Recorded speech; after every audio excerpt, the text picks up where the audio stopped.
በቤተ ክርስቲያኑ ደረጃ እዛው ጳጳሳቱ ጋር ነው ስሜን ጠርተው ህዝብ እያሳተ ነው ኤርሚያስ። ስለዚህ ወጣ ለምንድነው እዛ እየገቡ የሚጠይቁ ወጣቶችን ለምን አንድ አትሏቸውም? አባቶቻችን ባዶ መቅረት አይሆንም ወይ? ትዝታውን ቢሆን ትውልዱን እኮ እየወሰደ እየጨርሰው ነው። ዮናታን አክሊሉም ቢሆን ኤርሚያስም ቢሆን ብለው ስማችንን ጠርተው ለምን? እንዴት አንድ ኦርቶዶክሳዊ ወጣት ምን ነው በውስጥ መስመሩ ልኮ ይጽፉልኛል ራሳቸው ኦርቶዶክሳውያኑ ኢየሱስ ክርስቶስን ስትሰብከው እያለቀስክ የምትሰብከው ነገር ውስጣችን በጣም ነው የሚነካን ብላሉኝ። በጣም ብዙ እህቶች አሉ እዚህ ወንድሞች፣ በተለይ አንዲት እህት ታስታውሷታላችሁ አይደል? የማነው የምን አቦ ነው የመጋቢት አቦ ነው አክብራ ከዝቋላ ስትመጣ ኢየሱስ ብለን የምትጮኸው ድምፅ ቅዳሴ ላይ ቆሜ ይረብሻኝ ነበር ብላለች። አለች እዚሁ እህቴ አለች እዚሁ በውስጥ እናወራለን። አሁን እንኳን ከ2 ሳምንት በፊት አውርቻታለሁ አለች። እዚህ ትሰማዋለች ይህንን ፕሮግራም በሙሉ። መጽሐፍት ሻጮች ሁሉ ኤርሚያስ ላይቭ ገባ እያሉ እየተንደራደሩ እዚሁ እየገቡ መጽሐፍ ሁሉ ጭምር አስወደዱብኝ፣ እኔም ላይ ጭምር ማለት ነው። ደግሞ እኔ ላይ ማስወደዳቸው ማለት ቢያንስ ለእኔ እንኳን ራሱ አትራሩልኝም እንዴ መጽሐፍት ሻጮች? ይህንን መርጌታና ቆሞስ ናቸው ሄደው ሲጠይቁ እንደሚከታተሉ ይህን ፔጅ የመጽሐፍት ሻጮች ሁሉ ጭምር የነገሩኝ ማለት ነው።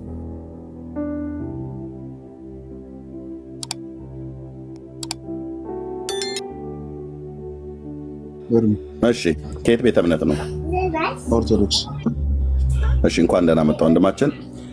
ዝማሬ መላእክት የምትለው አለ በቅድሙ ሀሳብ ላይ ኤርሚዬ፣ እኔ ለነገር የፈለኩት ምንድነው ታውቃለህ?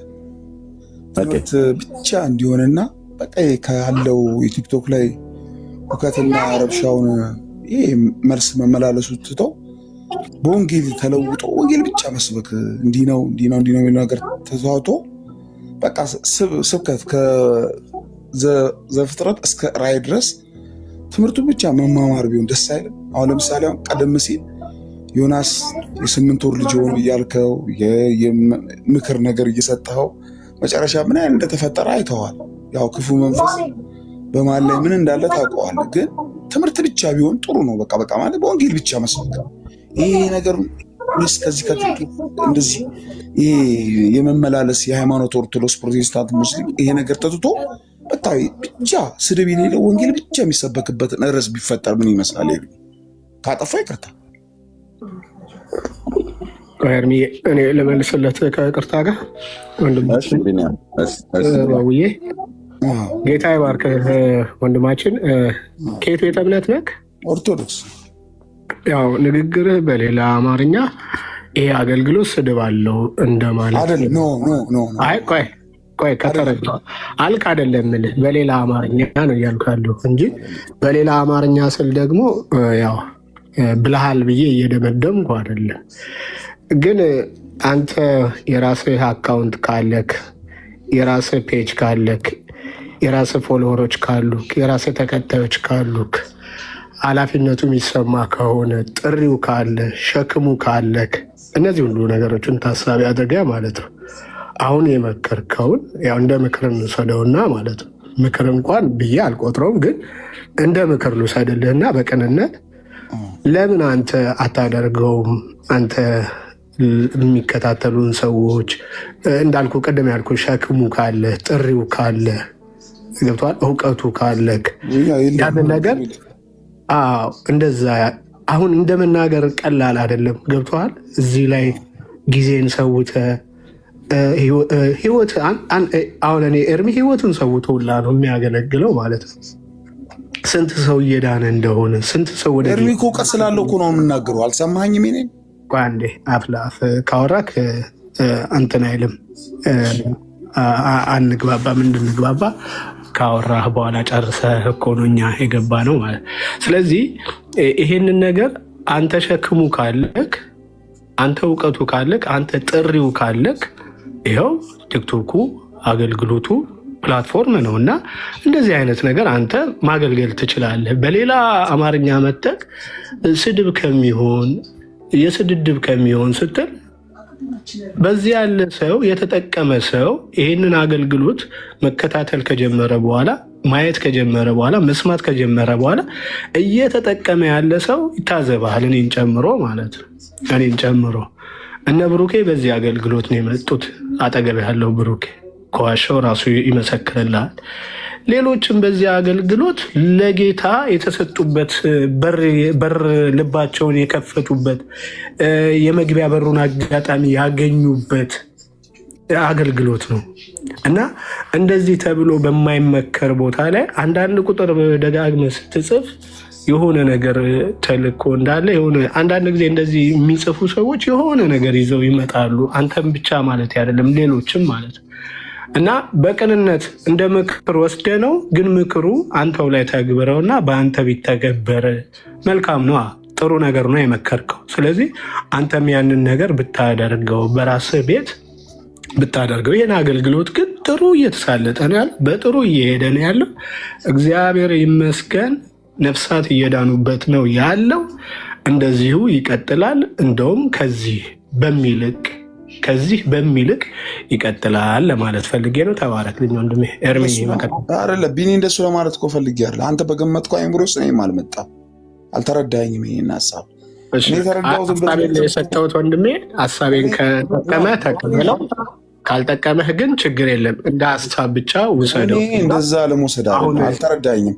ኤርሚያስ ይኸውልህ አድምጠኝ። ኤርሚያስ እውቀት አለ፣ በእውቀቱ መሀል አንዴ ጥበቡ ብሩኬ ይቀጥል። አንዴ እንትኑን እንዳትቀይረው፣ ቫይቡን እንዳትቀይረው፣ እዚህ ያለውን አትሞስፌር እንዳትቀይረው። እኛ እዚህ ጋር ርዕስ ይዘን መጥተናል እና ብሩኬ ይቀጥል። እቀፍታ ርዕስ እንዳንቀይር በቃ ርዕስ ስላለን ቤቱ ግን ያው ስድድቡ ቢቀር ስላልክ እስኪ ለምሳሌ ስድብ የተሳደብነውን ንገረን። እንደዛ ነው የሚሻለው። እንዲህ ብላችሁ ተሳድባችኋል። አልተረዳኸኝም። እኔ ኤርሚያስ እኮ አይደለም የተሳደበው። ዮናስ ከዚህ በፊት የ8 ወር ልጅ ብሎ አንዳንድ ቃላት ምን እንደተሳደበ ምናል እንጂ ኤርሚያስ እኮ ሊሳደብ አላልኩም። አልገባም። ለሱ ነገር ዋሂደ እኮ ለሱ ነው አይደል? ነግሬዋለሁ። አሁን ኤርሚያስም አልተረዳኸኝም። እኔ ብሩክ፣ እኔ እኮ የገለጽኩት አገላለጽ ለምን ተረዳኝ? እኔ እኮ ብሩክ ኤርሚያስን እንዲህ ነው ብዬ እኮ መጥፎ ቃል አልተናገርኩም። ኤርሚያስ ምንድነው የጠየቁት ጥያቄ? ለምን እውቀት አለ ወደ ወንጌል አሁን እንዲህ ቁጭ ብሎ ስንት ሰው ነው ያለው? 1 2 3 4 8 አስገብቶናል አለ ኤርሚያስ። ትምህርት ብቻ ዛሬ አሁን ለምሳሌ ከዘፍጥረት እስከ ራዕይ ትምህርት ብቻ ለምን አይሆንም? እንዲህ ገብቶ ኦርቶዶክስ እንዲህ ትከተላለች፣ ፕሮቴስታንት እንደዚህ ይላል። አሁንም ያልኩም ጥያቄ ኦርቶዶክስ እስልምና መናፍቃን ድነዋል የሚለው ከማለት ለምን በወንጌል ብቻ ዙሪያ እየተሰበከ ለምን አይሆንም ነው እንጂ ወይ ላጣጠል አይደለም ወይ ተልኬም አይደለም ወይ ነገር አይደለም። እግዚአብሔር ምስክሬ ነው የምነግርህ። ግን ቀደም ሲል ተረዳኝ ብሩኬ፣ እኔ የገለጽኩት ሀሳብን ተረድቻለሁ አሁን እንጂ እኔ እንዲህ ነው እያልኩ አይደለም። ግን ምንድነው ኤርሚያስ እውቀት አለው አውቃለሁ። እኔ እውነቱ ነው የምነግርህ። በእውቀት መሀል ላይ እሱም በልዩነቱ አንተም በልዩነቱ ሰው ልዩነት፣ ግን ወንጌል ሲሰማ ትምህርቱ ለምን እንደዚህ አይሆንም ነው። አይ ይህ አቀባበለ በዚህ አመጣጥ አይደለም ካልከኝ ይቅርታ ሶሪ።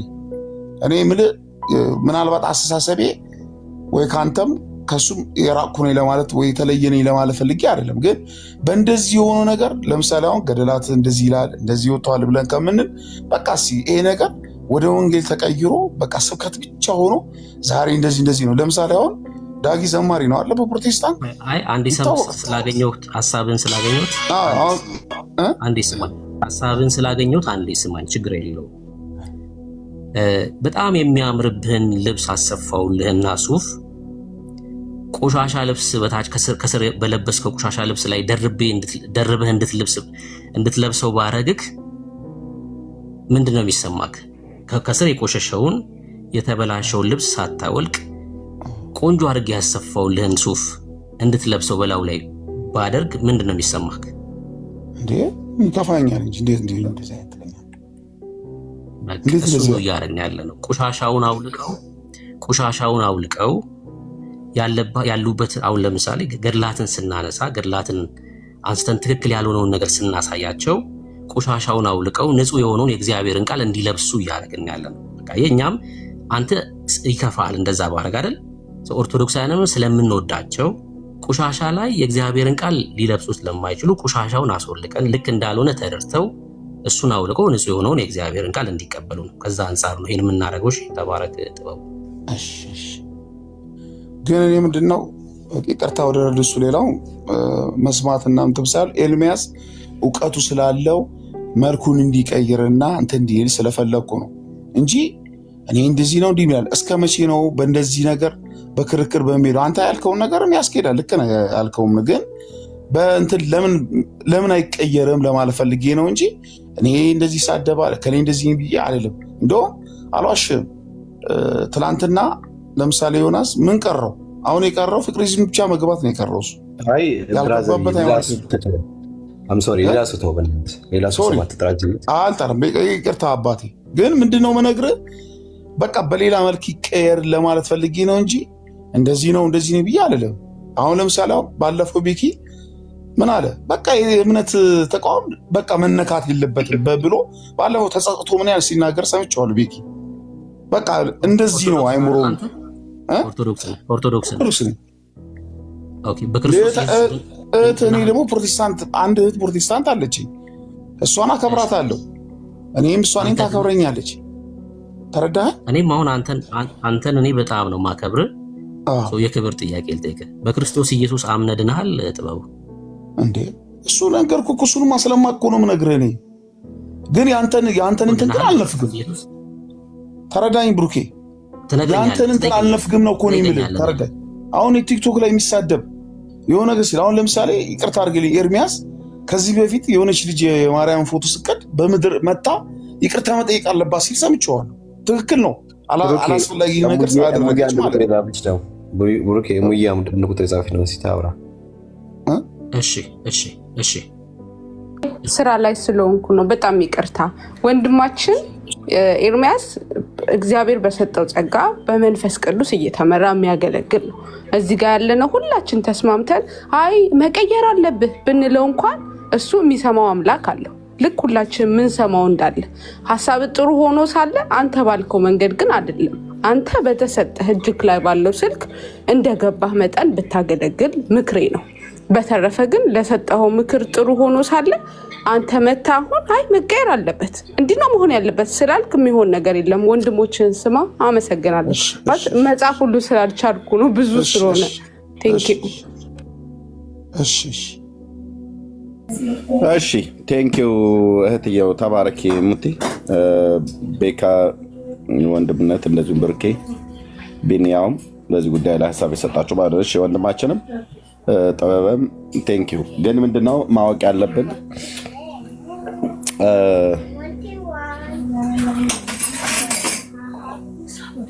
አሁን የመሰዳደብ ምናምን ነገር ብሎ የሚለው ነገር ምንድነው? ስድቡ አልገባኝም። ቢታወቅ ጥሩ ነበረ። እኔ በእንደዛ አላምንም። እንደው አንዳንድ ጊዜ እንደው ዳህፀ ልሳን አይነት ነገር ቃላቶች እነሱ አሉ። እነሱም እኔ በራሴ እንኳን በምናገረው አንዳንዴ አፍርባቸዋለሁ። ሰው ነኝና ትክክል ያሉ ነገሮች በተናገርኩት ማለት ነው። ከዛ ውጭ ሆን ብዬ የኦርቶዶክስ ቤተክርስቲያን፣ ሆን ብዬ የአይሁድን ሃይማኖት፣ ሆን ብዬ እስልምናን ሃይማኖት ለመሳደብ አልመጣም።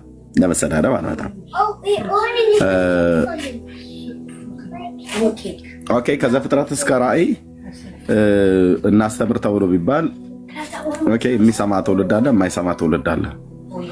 ግን ዋናው ምንድነው? ይህንን ነገር ለምንድነው ማለት አሁን እኔ ጥቂት ደቂቃ እስኪ ልጠይቅህ።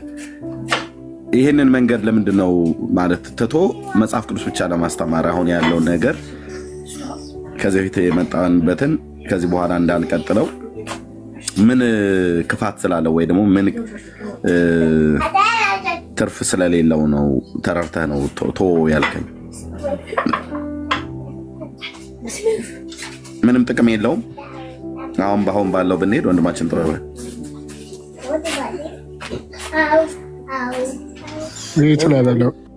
ሚዩት ነበር። ሰው የተራበው እኮ ወንጌል ነው። አዎ በእርግጥ እንደተራበ እናውቃለን። ግን አሁን የአሁኑ አካሄድ ጥቅም የለውም ወይ ነው እያልኩ ያለሁት። ጆኒ እና ቻርጅ አድርገኝ አባት። አሁን ያለውን መንገድ እኔ ብቀጥል ምንድነው ኪሳራው? ኤርሚ አሁን አንተ ትልቅ እውቀት እንዳለ ማንም ያውቃል። አንተ እውቀቱን ብታስተምር በወንጌል ብዙ ሰው ስልክ አለው አይሰማም። ሁሌ እንደዚህ ነው ተብሎ ከእምነት ቤት ውስጥ እንደዚህ ብሎ ከማለት በቃ ይሄ ነው አሁን በቃ አለ መዳን በኢየሱስ ክርስቶስ ነው። ማንም ያምናል። ያለሱ ጌታ የለህም። ግን ለምን መልኩን አይቀይርም ብዬ እኔ ብለህ አሁን ልጅቷም እንዳለችው ነው። ድጋሚ አልመልስም። ልጅቷ ያለችኝን ተቀብዬ ቴንኪው ብያለሁ። ሰው ነኝ፣ አይምሮ አለኝ፣ እመለሳለሁ። ግን እስቲ ወደ ወንጌል ይቀየር ብዬ ላልኩኝ እኔ አንድ ብላቴና ትንሽ ሰው ብናገር መልካም ነው። ወንጌል ነው ያልኩት እንጂ አሁን መጥፎ ነገር አልተናገርኩም። ተናገርክ እኮ አላሉህም። ግን ሁሉም እኮ ያሉ ምናልባት መሰለህ የእሷ አይምሮ ሰፊ ነው።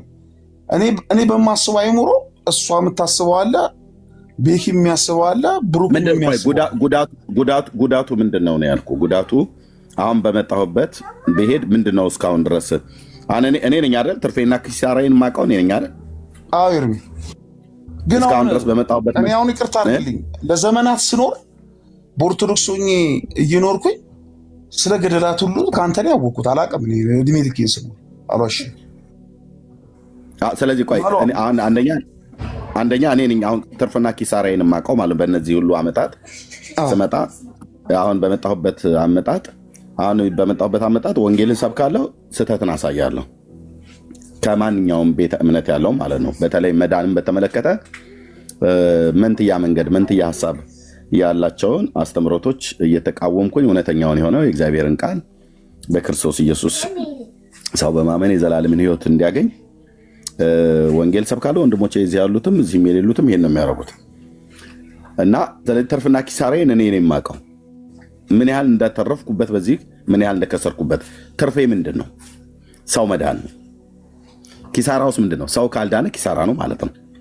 ኦኬ፣ እሺ ዝማሬ መልአክ ትሰጥሃለሽ።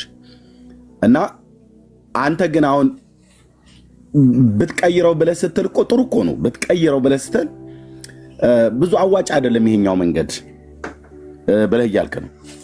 ይሄ እስካሁን የመጣበት አሁን እያልክ ያለው አዋጭ አይደለም ነው።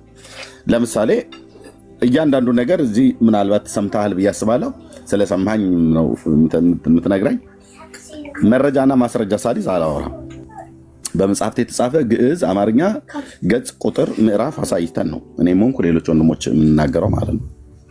ስለዚህ እኔ አሁን እንደ አገልጋይ ትርፍና ኪሳራህን ተናገር ተብዬ ብባል እኔ ነኝ የምናገረው፣ የሚያዋጣኝና የማያዋጣኝም ማለት። ቅድም ሙቲ እህቴ እንዳለችው እኔ ነኝ የሚጠቅመውን ማለት ፍሬያማ የሆንኩበትና ያልሆንኩበትን እና በዚህኛው አገልግሎት እስካሁን ድረስ በመጣሁበት አገልግሎት እኔ ሳልሆን የኦርቶዶክሳውያን አገልጋዮች ነው ያልኳቸው። ልብ በሉ አገልጋዮች፣ ይህ አሁን እየሄድኩበት ያለ አካሄድ ለነሱ አደጋ ነው። ለእኔ ደግሞ አደጋ አይደለም፣ ትውልድ የዳንበት ነው። ለነሱ አደጋ የሆነው ብዙ ትውልድ እያጣንበት ነው ብለው ስሜን ጠቅሰው ነው የተናገሩት። ስሜን ጠቅሰው በጣም ብዙ ህዝብ እያሳሳተብን ነው። ኤርሚያስ የሚባል ተናገር እውነቱን ቤት አትግቡ ብለው በካህናት ጭምር ነው ያወገዟቸው፣ እዚህ ቤት ውስጥ እንዳይገቡ በግዝት ማለት ነው። ቲክቶክ ላይ እነ ቀሲስ ቴዎድሮስ ሁሉ ጭምር እየሄዱ እነ ቀሲስ ዲበኩሉ፣ እነ መምህር ኤፍሬም፣ እነ ሊቀ ሊቃውንት ቀለመወርቅ ሁሉ ሰሜን እየጠሩ እሱ ቤት አትግቡ። ቲክታክ ላይ ስም ባይጠሩም እነ መጋቢ አዲስ አይነ ስውሩ ማለት ነው፣ እባካችሁ ቲክታክ ላይ አትግቡ ኦርቶዶክሳውያን ወገኖች። ለምን ብለን ስንል በጠቅላይ ቤተ ክህነት የተደረገ ስብሰባ ላይ የነበረው ቪዲዮ እጄ ላይ ደረሰኝ። ብዙ ወጣቶቻችን ማህተም እየፈቱ እየሄዱ ነው ብለው ማለት ነው። የዮናታን አክሊሉን የትዝታውን የኔን ስም ጠርተው እዛ ስብሰባው ላይ ማለት ነው ብፁዓን ሊቃነ ጳጳሳት ያሉበት የሊቃውንት ጉባኤ ባለበት ስማችን እየተጠራ ማለት ነው። ለምሳሌ ቲክቶክ ላይ ኤርሚያስ የሚባል 2,000 እና 3,000 ሰው እያስገባ እዛ ውስጥ ከ1,000 በላይ የሚሆኑት ኦርቶዶክሳውያን ናቸው። ስለዚህ ወጣቶቻችን እየሄዱብን ነው። ባዶ መቅረት ሳይሆንም ወይ ብፁዓን ሊቃነ ጳጳሳት ምንድነው እያደረጋችሁ ያላችሁት ብሎ ቪዲዮ አለ እጄ ላይ ደጋግሜ ያሳይቻችኋለሁ። እዚህ ቤት እንኳን ከ3 ጊዜ ነው ከ4 ጊዜ በላይ ከፍቼዋለሁ ያን ቪዲዮ። ስለዚህ ፍሬያማ መሆኔማ እዚህ ያሉ ወንድሞች እናቶች ፍሬያማ መሆናችንማ እራሳቸው ኦርቶዶክሳውያኑ እየመሰከሩት ነው። ምንድነው ፍሬያቸው? ትውልዱ ወደ ክርስቶስ ወንጌል እየመጣ ነው። ትውልዱ ገድላት ድርሳናትን ሲነኩ በቀደም ወንድምነት እየተናገረ ነበር ብሩኬ። ገድላት ድርሳናት በኢትዮጵያ ኦርቶዶክስ ክርስቲያን ውስጥ ከሌሉ የኦርቶዶክስ ህልውና ያከትማሉ። ወንድሞች እናቶች፣ ቤተክርስቲያኒቱ እንደምትለው እንዳይመስላችሁ ያከትምላታል። በምን ይኸው ግልጽ አድርጌ ልንገራችሁ። ገድላት ድርሳናት ባይኖሩ ቅዱሳት ተብለው የተባሉቱ ታቦት የተቀረጸላቸው የሉ። እነሱ ከሌሉ ቤተክርስቲያኒቱ የለችም። ህንፃ ቤተክርስቲያን እንኳን ራሱ እንኳን አይኖርም። ለምሳሌ ገድለ ጊዮርጊስ ባይኖር የጊዮርጊስ ታቦት ተቀርጾ አይቀመጥም። የጊዮርጊስ ታቦት በሌለበት ፒያሳ ጊዮርጊስ አይኖርም። ፋክት። የኦርቶዶክስ ህልውና በሙሉ ነው የሚንኮታኮተው ገድላት ድርሳናት ባይኖር በሙሉ እኮ አልኩ። እንደ ቤተክርስቲያን እንኳን ኤግዚስት አታደርግም።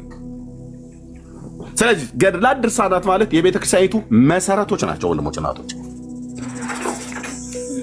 እኔ ቤተክርስቲያኒቱ ዲያቆን የነበርኩ ሰው ነኝ። ማንም ሰው ይሄንን እኔ ፊት መጥቶ አያታልልም፣ አያምታታም። በርቀት ሆኖ ሊሳደብ ይችላል እንጂ ገድላት ድርሳናቱ የተጻፉት ታቦታቱ ስላሉ ነው።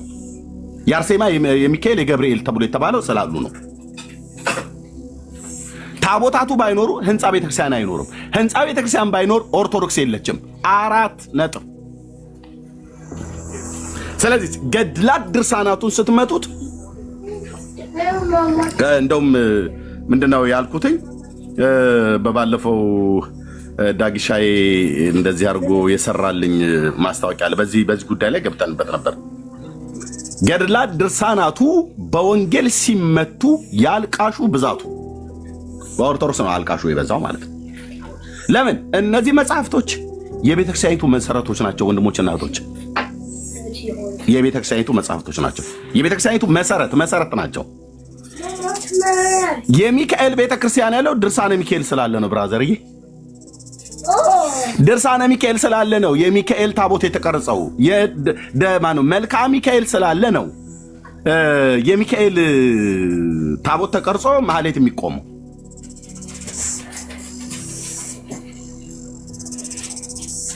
እና ይሄ መንገዴ የመጣሁበት መንገድ እኔን እንዳዋጣኝ ቪዲዮ ከፍቼ ላሰማችሁ እችላለሁ። ኦርቶዶክሳውያን የተናገሩትን በጣም ብዙ ህዝብ እያሳሳተብን ነው ኤርሚያስ ቲክታክ ላይ አሉ። ከዛስ እንዳትገቡ ብለው ከለከሏቸው እንጂ በቲክታክ ዓለም ለመጀመሪያ ጊዜ 3000 እና 4000 ሰው ያየው የነበረ የኔም ፔጅ ነበር። ፋክት። የራሳቸውን ቪዲዮ ነው የማሰማችሁ። ከዩቲዩብ እና ከፌስቡክ ስመጣ ወደ ቲክታክ 3000 እና 4000 ሰው ላይቭ ቀጥታ ያየው የነበረው ይሄን ተናገሩ እውነቱን ፔጅ ነበር። ከዛ እንደማይሆን አወቁ። አስገብቼ ስጠይቃቸው የለም ብለው ሲሉ መጽሐፍቱን ገልጬ አሳያለሁ። ገጽ ግዕዝ ከአማርኛ መጽሐፉ እጄ ላይ አለ። በምድር ዙሪያ ያሉ እዚህ ያሉ ቅዱሳን ወንድሞቼና እህቶቼ ጌታ እግዚአብሔር ይባርካቸው። ፒዲኤፍ እንኳን አልጠቀምም። ታውቃላችሁ? ፒዲኤፍ እኔ ኦርቶዶክስ ጋር ስወያይ ፒዲኤፍ እንኳን አላቀርብም። እንደው በጣም ሬር ካልሆነ በስተቀር አላቀርብም። ሃርድ ኮፒ ነው የማቀርበው። ሃርድ ኮፒውን ደግሞ በመቶ ሺዎች የሚቆጠር ብር አውጥተው እዚህ ያሉ ቅዱሳን ናቸው የገዙልኝ በዓለም ዙሪያ ያሉ። ቴንኪው የእግዚአብሔር ሕዝብ። እነዚህን መጽሐፍቶች ለማንበብ የሚወስደው ጊዜ ቅድም ወንድምነት ሲናገር እንደነበረው ቢኒያ ሲናገር እንደነበረው ማለት ነው። ጊዜ ህይወትህ ነው። ህይወቴን ሰጥቼ ለልጆቼ ሁሉ ለሚስት የምሰጠውን ጊዜ ሰጥቼ በገድላት ድርሳናቱ ላይ መናገር እኮ አይደለም። እኔ በመጀመሪያ አንድ ባንድ አናግሬያቸው ማለት ነው። ለእናንተ ከመናገር በፊት እኔና ገድላቱ ተነጋግረን ማለት እኔ ሳነባቸው እያናገርኳቸው ማለት ነው። እያንዳንዱን ግን 6 እና 7 ገጽ እንኳን ለማንበብ ይደክምሃል ብራዘር፣ እንኳን መጽሐፍቱን አንብቦ ለመጨረስ። ኦኬ፣ ይሄን በማድረግ ኤርሚያስም ተጠቀምክ። ይሄን በማድረግ ያው የኢትዮጵያ ኦርቶዶክስ ተዋሕዶ ቤተክርስቲያን ምእመናን እና ህዝቡ ራሱ አገልጋዮቹ ከላይ ያሉት ብፁዓን ሊቃነ ጳጳሳት ሁሉ እንኳን ጭምር መጽሐፍቶቻቸው ምን ያህል የተበረዙ ምን ያህል የተበከሉ እንደሆኑ ጥራት እንደሚጎላቸው ፓትርያርኩ መሰከሯ። ሌሎች ወንድሞቼ እናቶቼ እዚህም ያሉት ጭምር ቢደክሙበትም በዚህ 10 ዓመት ውስጥ ግን በዓላማ ህዝቤን ከእንደነኛ አይነት ተረት ተላቀው ወደ መጽሐፍ ቅዱስ እውነት እንዲመጡ መጽሐፍቶቻቸው ቅዱሳት ተብለው የተባሉት የጠሩ ናቸው። ለመንፈሳዊ ህይወታችሁ እድገታችሁ በጣም ወሳኝ ናቸው። ለጸሎት በጣም ወሳኝ ናቸው። ቡራኬ ለመቀበል በጣም ወሳኝ ናቸው ተብሎ የሚባሉ መጽሐፍቶች ቡራኬ ሳይሆን እርግማን ውስጣቸው እንደተጻፈ ለድነት ሳይሆን ለምንም እንደማይጠቅሟቸው ካሜራ ከፍቼ በማሳየቴ መጽሐፍቶቻችን ጥራት ይጎላቸዋል ብሎ ያሉት ብፁዕ አቡነ ማትያስ ፓትርያርክ የሊቃውንቱን ጉባኤ ሰብስበው ተናገሩ ማለት ነው። እንዴ ታዲያ እንደውም ኤርሚያስ በርታ ነው። እኔ ኦርቶዶክስ በገንዘብ ልታግዘኝ ይገባ ነበር። ኦርቶዶክስ ተዋሕዶ ቤተክርስቲያን በዚህ ጉዳይ እኔን ነበር ገንዘብ ከፍላ መጽሐፍቶቼን በደንብ አድርገህ አበጥረህ አብጠርጥረህ እኔና መሰለ ወንድሞቼ ማለት ነው አበጥረህ አብጠርጥረህ ገንዘብ እንመድባለን ላንተም ለምትደክምበት መጽሐፍቶቹንም ለምታርምበት እንከፍልሃለን። ይኸው በዚህ ጉዳይ ላይ ለአንተ ኃላፊነቱን ሰጥተናል ብላ ልትለኝ ይገባ ነበር። እንደው እውነት ለመናገር ማለት ነው በርታ ልጄ እና አንተንና መሰሎችን አልሰማ ብዬ ነው እንዲህ አይነት ደረጃ ላይ የደረስኩት ብላ ማለት ነበርባት። ከኔ ደግሞ የበለጠ እውቀት ያላቸው ስንት መርጌቶች፣ ስንት ካህናት፣ ስንት ዲያቆናት እኔ በዚህ ጉዳይ ላይ መናገር ሳልጀምር በፊት ለስንት ዓመት በመጽሐፍ የደከሙ በጽሁፍ በስልጠና የደከሙ ስንቶች አሉ። ስለዚህ ታውቃላችሁ፣ ግን ጌታ ምስክሬ እኔ ስም አልናገርም። ኦኬ በጣም እኮ የሚወራ የተነገረው ሁሉ አይሰው እዚህ ቤት ጳጳሳት ይሰማሉ ብዬ ብልህ እናንተ ልትቀልር ትችላለህ። ጌታ የእግዚአብሔር ልጅ ኢየሱስ ክርስቶስ ምስክሬ ነው። ጳጳሳት ሁሉ ናቸው የሚሰሙት።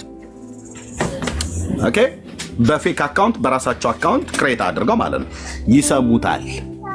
እና አባ ገብረ ኪዳን ሁሉ ጭምር ናቸው የሚሰሙት። እሳቸው ጳጳስ አይደሉም። ኦኬ ሊቀ ሊቃውንቱ የተባሉት መጥተው እዚህ ቤት ጥያቄ ተጠይቀው የሚመልሱት አጥተው ሄደው ግን ቤታቸው እነ ሊቀ ሊቃውንት ቀለመወርቅ ሄደው ምንድን ነው የጉባኤ ቤት መምህር እነ መርጌታ ኤፍሬም የጉባኤ ቤት መምህር እዚህ ቤት መጥተው እኔ ጋር ቀርበው ጥያቄ ጠይቀናቸው፣ ብሩኬ ጥያቄ ጠይቋቸው፣ ዳኒ ጥያቄ ጠይቋቸው፣ ዳጊ ጥያቄ ጠይቋቸው፣ ቤታቸው ድረስ ዳጊ ራሱ ሄዶ ዘማሪ ዳጊ ጥያቄ ጠይቋቸው። ተጠየቁት ጥያቄ መልስ መስጠት አቅቷቸው መጨረሻ ላይ ምንድን ነው ያሉት? እነሱ ቤት አትግቡ ነው ያሉት።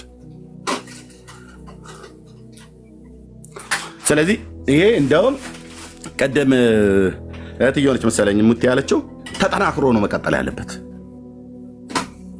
በላህ አይደለም። ይሄ የልብ ጉዳይ አይደለም ወንድሞች እናቶች አይደለም።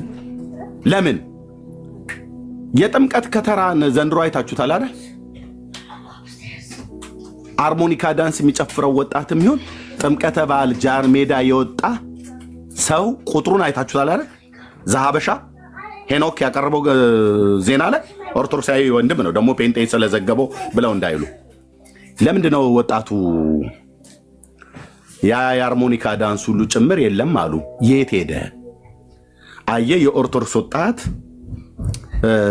ቲክቶክ አካውንት አለው፣ ይሰማል፣ ያያል። እናንተ መስሏችሁ ነው እዚህ ጳጳሳቱ ይሰማሉ እኮ ነው ብዬ የምልህ። እኛ ሰዎች እዛም አሉን። ጳጳሳቱ እኮ የእኔ አባቶች ብዬ የምጠራቸው የነበሩ ናቸው ትናንትና። አሁንም ቢሆን በእድሜ አባቶች ብዬ ብጠራቸው በእድሜ ማለት በእምነት ባንመሳሰልም በእድሜ አባቶች ብዬ ብጠራቸው ምንም አላፍርም።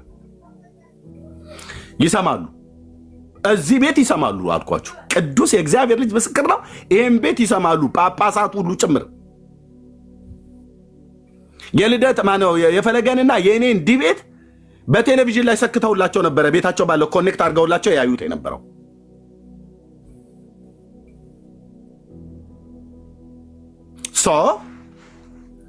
እዚህ ቤት የሚነሳው ምንድን ነው? መጽሐፍት ነው። ዛሬ ኤርሚያስ ምን ሊገልጥ ነው ተብሎ የሚባለው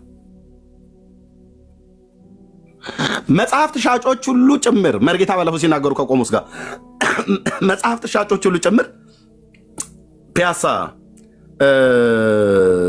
ንጉሱ ሚኒሊክ አደባባይ ጋር ያለው ወደ አገር ፍቅር ማውረጃ ጋር የሆነ መጽሐፍት ነበረ ያኔ። አሁን ግን ፈርሷል ይመስለኛል፣ አሁን ስለታደሰ።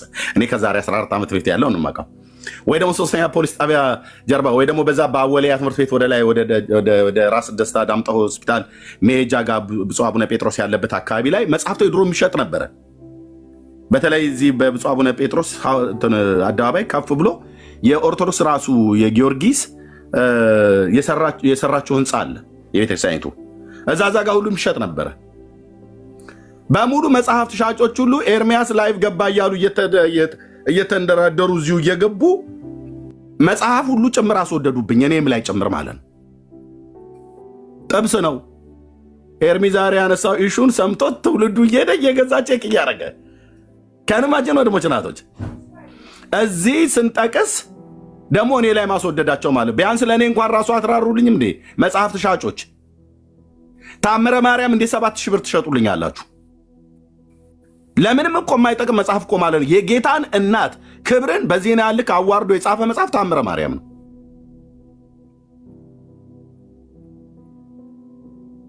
እና ቆይ ዛሬ ኤርሚ ያነሳው አርዕስት ወሳኝ ነውና ብሎ ይላል። ከዛስ ሰው እየሄደ ያጣራል ጀምር። ቆይ መጽሐፉ ለምን አልገዛውም? እንደዚህ ውስጤማ እየተቃጠለ ኤርሚያስ እንደዚህ እንትን እያለባቸው ብሎ ሄዶ ሲጠይቅ ተመጽሐፉ አለ እና ዋጋ እየጨመሩ ይሄንን መርጌታና ቆሞስ ናቸው ሄደው ሲጠይቁ እንደሚከታተሉ ይሄን ፔጅ የመጽሐፍት ሻጮች ሁሉ ጭምር የነገሩኝ ማለት ነው። ስለዚህ እኔ በጣም ውጤታማ ነው የሆንኩበት። ለምን ውጤታማ የሆንኩበት? ከምንም በላይ ገድላ ድርሳናት ታምራት ከሚባሉ መጽሐፍቶች ላይ ትውልዱን ነቅሎ መጽሐፍ ቅዱስ ላይ በማምጣት አኳያ እኔም እዚህ ያሉ ወንድሞቼና እህቶችም እዚህ ገስትም ላይ ያሉ ብሩኬ ቢባል ቤካ ቢባል ዳጊ ቢባል ቢኒ ቢባል መሲ ብትባል መቅዲ ብትባል ማናችንም ሌሎችም ወንድሞች በዚህ ጉዳይ ላይ የሚሰሩ ከገድላ ድርሳናት ታምራት ከሚባሉ መጽሐፍቶች ላይ ትውልዱ አይኑን አንስቶ መጽሐፍ ቅዱስን እንዲያነብ አድርገነዋል፣ እያደረግንም ነው ማለት ነው። ለእግዚአብሔር ክብር ይሁን።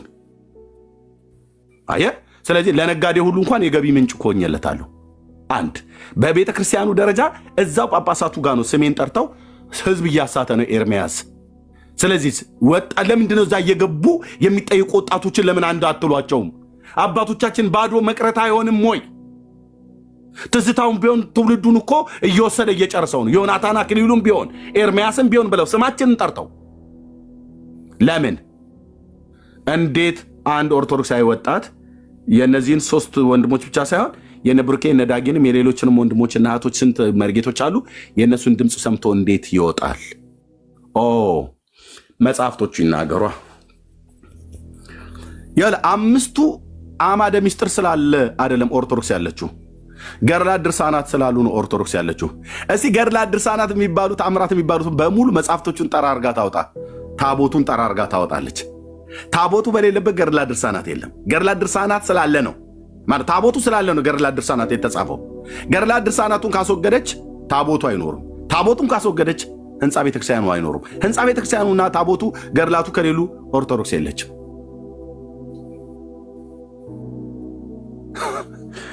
እና ይሄ ነገር ይቀጥላል። ስብከቱንም ቀጥላለሁ፣ የወንጌል ስብከቱንም ምን ነው በውስጥ መስመሩ ልኮ ይጽፉልኛል ራሳቸው ኦርቶዶክሳውያኑ።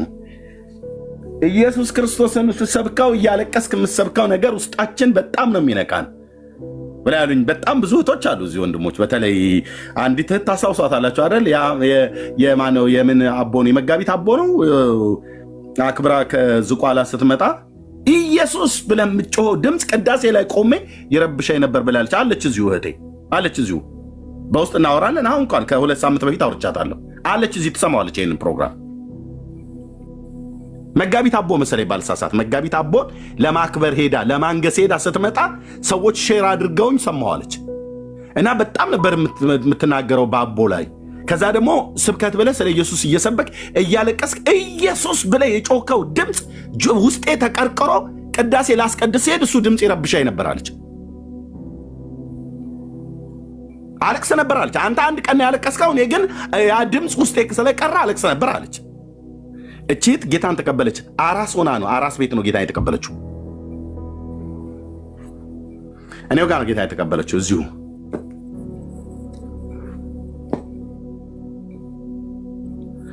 አለቅ። ያ ጩኸት ዝም ብሎ በተለምዶ የወጣ ጩኸት አይደለም። ኢየሱስ ብዬ ስጮህ በተለምዶ የወጣ ጩኸት አይደለም። 4 ሰዓትና 6 ሰዓት 9 ሰዓት እንኳን ስለ ጌታ ስለ ኢየሱስ ክርስቶስ ባልሰብክ ያ ጩኸት ብቻ በቂ ነው። የሚያድን ቅዱስ ስም ማለት ነው። ኃያል ስም፣ ገናና ስም ነው የተጠራው። ስለዚህ ይሄው ነው። ይሄን ደግሞ ጌታችን ኢየሱስ ክርስቶስም እኮ አድርጎታል በዘመኑ ማለት ነው። በዘመኑ ጌታ በምድር በነበረበት ዘመን የአይሁድን እኮ የሰው ስርዓት ትምህርት እኮ ተቃውሟቸዋል። በማቴዎስ ወንጌል መጽሐፍ ምዕራፍ 15 ላይ ያለውን ከትንቢተ ኢሳይያስ መጽሐፍ ምዕራፍ 29 ላይ ኮት የተደረገ ነው። ጌታችን ከዛ ነው ከኢሳይያስ መጽሐፍት ላይ ነው ስለ እናንተ ኢሳይያስ በእውነት ትንቢት ተናገረ አለ። ምን ብሎ? ይህ ሕዝብ በከንፈሩ ያከብረኛል፣ ልቡ ግን ከኔ በጣም የራቀ ነው እና በሰው ስርዓት ትምህርት በከንቱ ያመልኩኛል ብሎ ኢሳይያስ ስለ እናንተ እኮ ትንቢት ተናገረ አላቸው ጌታ ኢየሱስ ክርስቶስ የኢሳይያስን ትንቢት ጠቅሶ። አየ እስራኤል የሚባል ህዝብ መጽሐፍ ተሰጥቶት ነቢያት ተሰጥቶት አምላክ አለው። በሲና አይተውታል። በስጋ አይኖቻቸው በተራራው ላይ መልኩን እንኳን ባያዩ መብረቅ፣ ነጎድጓድ፣ የመለከት ድምፅ በተራራው ላይ ሰምተዋል፣ አይተዋል። ህግና ስርዓትን ሰጠው ለእስራኤል፣ መጽሐፍትን ሰጣቸው፣ ነቢያትን ሰጠ፣ ናዝራውያንም በመካከላቸው አስነሳ።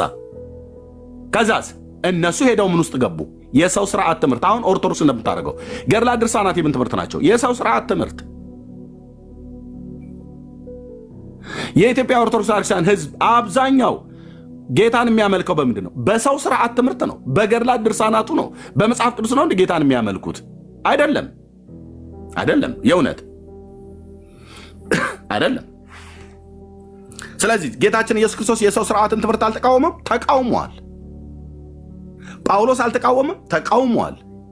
ኤርምያስ ጌታ አምተ ነው ታዲያ የሰው ስርዓትን ትምህርት የምትቃወም? ዳጊ ማን ተናገር ብሎ ስላለ ብሩክ አፍክን ልትይዝ ይገባል። ቤኪም ዝም በል፣ ቢንያም ሁለተኛ እንዳተነፍስ ብሎ ለማለት የሰው ስርዓትን ትምህርት የምንቃወመው ከየት ተምረ ነው? ከጌታችን ከኢየሱስ ክርስቶስ ነው።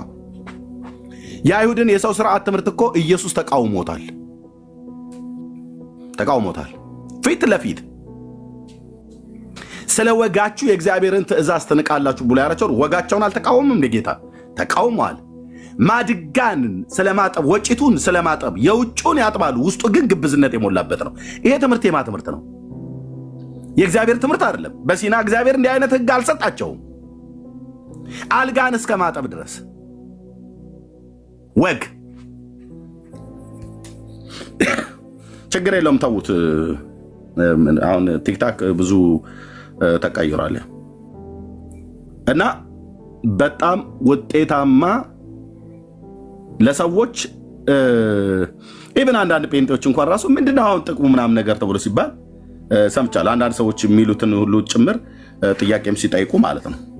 ኢብን በቅርብ ፓስተር ካስዬ ከዘማሪ ዳግሻ ጋር ያቀረበውን ኢንተርቪው እየሰማሁት ነበርና ዳግዬ ጥሩ መልስ ነው የመለሰለት።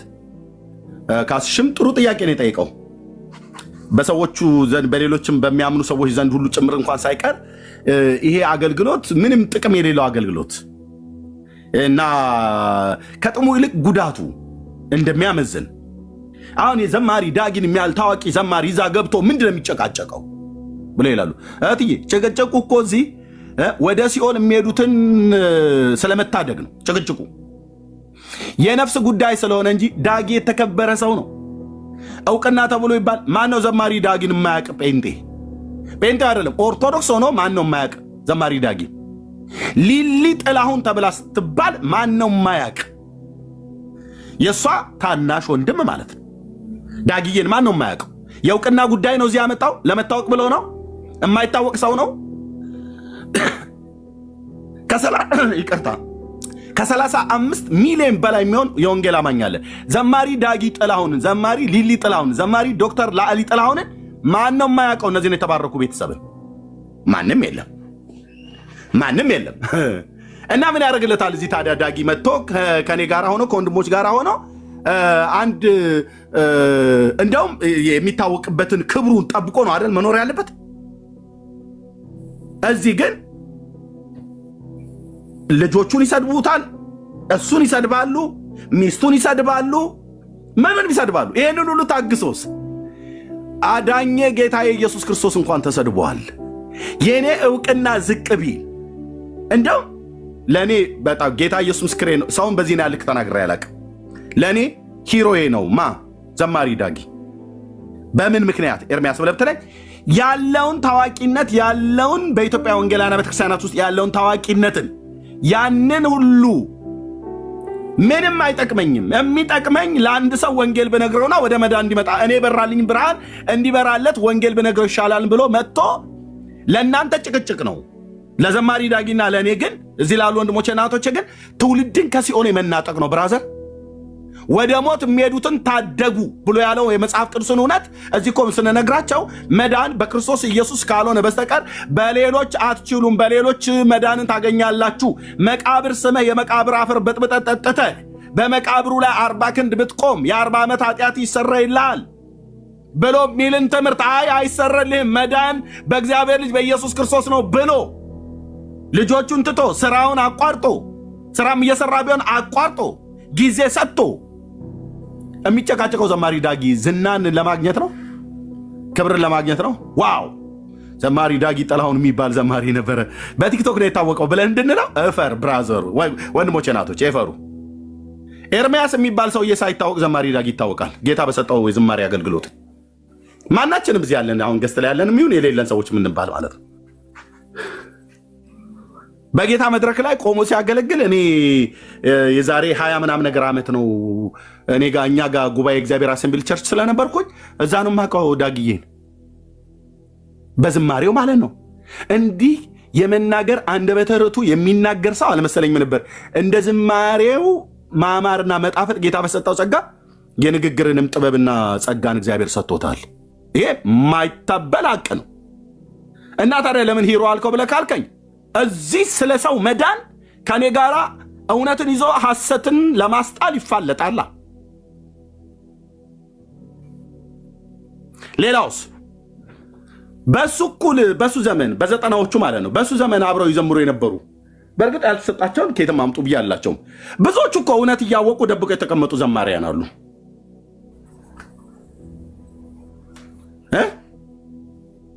መጣው እንኳን ገስት ላይ ገብተው የግድ እኔ ጋር መግባት የለባቸውም። ገስት ላይ ገብተው አይናገሩ፣ መናገርም አይጠብቅባቸውም። እኔም ጋር መምጣት አይጠብቅባቸውም።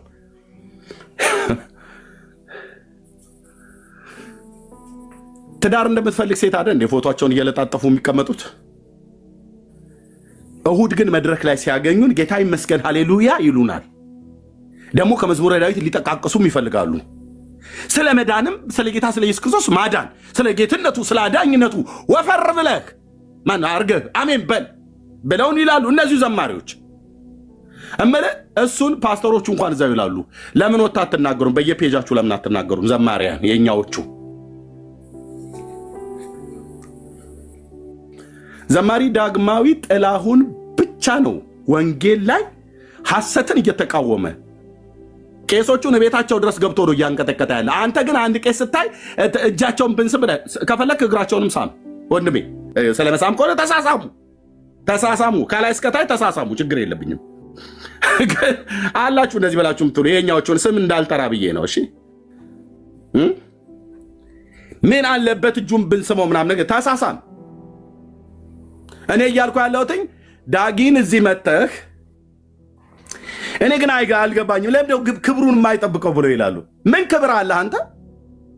ምን ክብር አለን? ክብር አለን። ክብራችን ኢየሱስ ነው አይደል እንዴ? በየመድረክ የተሰበከልን ኢየሱስ፣ በመድረካችን የተሰበከ ክብራችን ኢየሱስ ነው፣ ዝርግፍ ጌጣችን ኢየሱስ ነው ብለው ሲሉን አሜን ሃሌሉያ ብለን አልነበር እንዴ? እና ዘማሪ ዳጊ ክብሩን ጥሎ እዚህ ክብር የሆነን ጌታን ይሰብካል ማለት ነው። እና ከአልዲስ ካፌ ቁጭ ብላችሁ እንደምታወሩት አይደለም። እኔ ዳግሻ ምንም ነገር አላለኝም በዚህ ጉዳይ ላይ። ግን ኢንተርቪውን ስሰማ ካስዬም አንዳንድ ሰዎች እኮ ያው ዘማሪ አገልጋይ ስለሆነ እሱም ከሰማው ነገር ተነስቶ ነው የጠየቀው። ጥሩ ጥያቄ የጠየቀው ካሲሽ፣ ጌታ ይባርክ ካሲሽ፣ ዘማሪ ፓስተር ካሳው ማለት ነው። ዳግሻ የሚመልሰውን በደንብ ነው የሰማሁት። ይህንን አገልግሎት እንደ አገልግሎት እኮ የማያዩት በጣም ብዙዎች ናቸው። አዩ፣ እኛ ግን ውጤታማ ነን። አዩ ኦኬ። የእኛን አገልግሎት እንትና ዘማሪ እንትና እንዴት ያየዋል፣ ፓስተር እንትና እንዴት ያየዋል ብለን አይደለም የጀመርነው። እግዚአብሔር እንዴት ያየዋል ነው ዋናው ብራዘር። ግብግቡ ትውልድን ለማዳን ነው።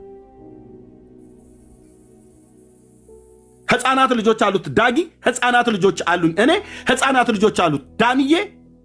ልጆች እንኳን ባይኖራቸው እያንዳንዱ ቤተሰብ አለው አንዳንዱ።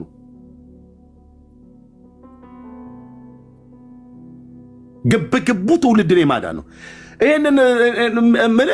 ይህን ምልከታ ይህን ግን አገልግሎት ብላችሁ ትላላችሁ ይላል። የኛዎች እኮ ናቸው ስራ ያጡ ማለት ነው። ስታርባክስ ቁጭ ልልህና እዚሁ ሜሪላንድ አካባቢ ተቀምጠው ወይ ዲሲ ምንም ጭቅጭቅ ምንም አይታየኝም ይላል። ምን ይታያል አንተ? ምን ይታያል አንተ? ጡጦ ይመስል የሆነ የስታርባክስ ካፌ ምንድነው የቴካዌ ዕቃ ላይ ወተት በቡና ተሰጥቷል። በቃ እሱን እየጠባቅ ምን ይታያል ብራዘር? ደግሞ አፍ ዝም ቢል ዝም በል። ገድላት ድርሳናቱ ላይ አትናገሩ ስትሉን የነበራችሁ አማኞች እፈሩ። የሚያምርብህ ዳጊ ዝማሬ ነው። የሚያምርብህ ኤርሚያስ ስብከት ነው። ሌሎቹን ግን መጽሐፍቶች አትንኩ ስትሉ የነበራችሁ ሰዎች የምስራች ቢንጎ እንደሚባለው ማለት ነው። ብፁዕ አቡነ ማትያስ ፓትርያርክ ናቸው። ከሊቃውንት ጉባኤ ጋር ሆነው እኔና ዳጊ ብሩኬ እነ ቤካ እዚህ ያሉ ወንድሞቼ እህቶቼ በሙሉ እነዚህ መጽሐፍቶች ትክክል አይደሉም ብለን ያልናቸው ነው በማጽደቂያ ምን አሉ? አዎ ትክክል አይደሉም፣ ጥራት ይጎላቸዋል አሉ። ቢንጎ። የስታርባክስ እና የካልዲስ ተቀማጮች ጴንጤዎች እኔ ዘማሪ ዳጊ ወረደ ዘቀጠ ዘቀጠ ይልናል። ለምን ብለህ ስትለው ያንን የመሰለ ዝማሬ ትቶ ጭቅጭቅ ውስጥ ገባ። ጭቅጭቅ ውስጥ የገባው ብራዘር ትውልድ ለማዳን ነው። ፍሬውን ደግሞ እግዚአብሔር ነው የሚያሳየን። እዚህ በእናንተ አስተያየት አይደለም የምንመዘነው። አምላኬ እግዚአብሔር ምስክር ነው። ፍሬውን እግዚአብሔር ነው የሚያሳየን።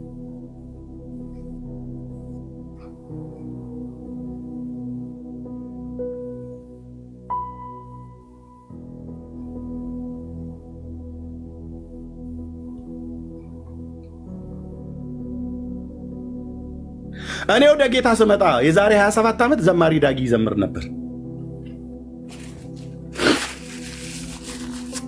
ያው እድሜው ቤት እየሌለኝ ነው። በንጉሱ ዘመን ነው፣ በለውጡ ዘመን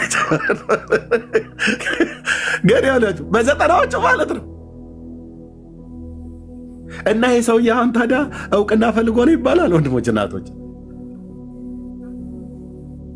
ማን ነው ቲክቶክ ላይ ሲያገለግል ዘማሪ ዳጊን የሚያውቀው ማወቅ የጀመረ ጴንጤ ማን ነው ያለው? እዚህ በሚናገረው ንግግር የታወቀው ወይስ በዝማሬ ነው? ዳጊሻ የታወቀው በዝማሬ አገልግሎት ነው።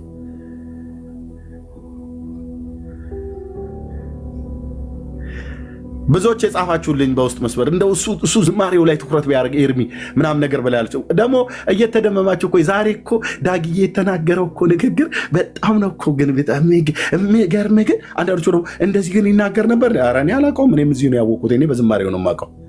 እኔ በዝማሬው ነበር የማውቀው። እውነቴን ነው የምልሽ። እኔ በዝማሬው ነበር የማውቀው ብለን በውስጥ በጣም ብዙ ጊዜ አውርተናል ስለ ዳጊ። እኔ ድሮ አላውቀውም ነበር። እውነት እኔ በዝማሬው ነበር የማውቀው። እንደ እኔ ማነው የኔን የነ በቃ በዝማሬው ነበር የምናውቀው። አየህ እግዚአብሔር ከዚህ አልፎ ስንት ሰዎች ወደ መዳን እንዲመጡ ዳጊሻዬ ጌታ እግዚአብሔር አድርጓል። ለእኔ በኢትዮጵያ ወንጌላውያን አብያተ ክርስቲያናት ውስጥ በተለይ ዝማሬ እንዘምራለን ብለው የሚሉ አፋቸውን ለጉመው የተቀመጡ ብዙ ልጉማን ነው ብዬ የምለው አፋቸውን ዘግተው የተቀመጡ ስለ እግዚአብሔር ልጅ የማይመሰክር ዘማሪ ምን ዘማሪ ነው? ምን ዘማሪ ነው?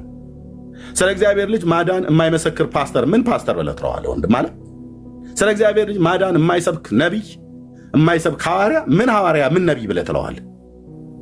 ኤርምያስ ዛሬ ወረደብን ጨፈጨፈን ብለህ ካልክ ዳርያስ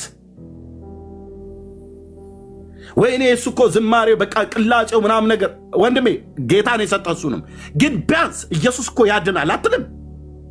ታዋቂነትን ተጠቅመህ ቢያንስ ፔጅ ላይ እንኳን አጽፍም? የሚገርም የሙዚቃ አቀናባሪ ነው ይባላል። ስለ እግዚአብሔር ሊተናገር ስትለው አይናገርም። ፔጁን ግን ከፍተህ ስታየው በሙሉ ነገሩ አንዳንዶቹም አላገቡም። ለዚህ ነው የሚያገባቸውም ሴቶች ስላጡ መሰለኝ እራሳቸውን እየሸጡ ነው ያሉት፣ እያስተዋወቁ ማለት ነው። አባከና ብላም ዞር ብላ የምታየው ሴት አታለች አቷል መሰለኝ። ጌታ ኢየሱስ ምስክር እንዴት በጣም እንዴት በቃ አንዴ በግራ በኩል ይነሳል፣ የግራ መቀመጫውን ያሳይልሃል። አንዴ በቀኝ በኩል መቀመጫውን አዙሮ እንደዚህ ሶፋ ላይ ቁጭ ብሎ አንዴ ካልሲው አጭር የሆነ አንዴ ረጅም የሆነ ጀለቢያም ልበስ በፓንትም ብትቆም እግዚአብሔር ካልሰጠ በስተቀር ራስህን እንደዛ አድርገህ ስለቀያየርክ ዞር ብሎ የሚያይም ሴት አይኖርም። እንዳታያቸው ሴቶች እንደነኛ አይተን ወንዶች ምንም አያደርግልሽም። ነገ መጥቶ ሲጠብስሽ ነው የሚኖረው። እነዚህ ሰዎች ናቸው አስተያየት የሚሰጡት ካፌ ቁጭ ብለው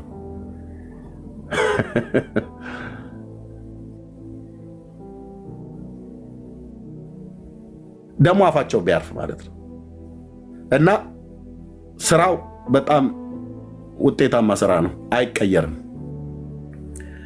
ገድላት ድርሳናቱ በወንጌል ሲመቱ ያልቃሹ ብዛቱ ያሉ ከኦርቶዶክስ ቤተክርስቲያን ብቻ አይደለም አልቃሽ የበዛው የነበረው ከጴንጤውም ነው። እየየ ኤርሚያስ እባክህ ተአምረ ማርያም የሚባለውን መጽሐፍ አትንካው። አንዱ ምን አለ? ኦርቶዶክስን አትንኳት አላለም። ትምህርቷንም ለእሷ ተው አለ። የሆነ አልማዝ ባለ ጭራ የመሰለ ሰውዬ ማለት ነው። ስርዓት ቅን ያዝከ አንተ። ዘመኔን የሰጠሁለት ወንጌል ነው።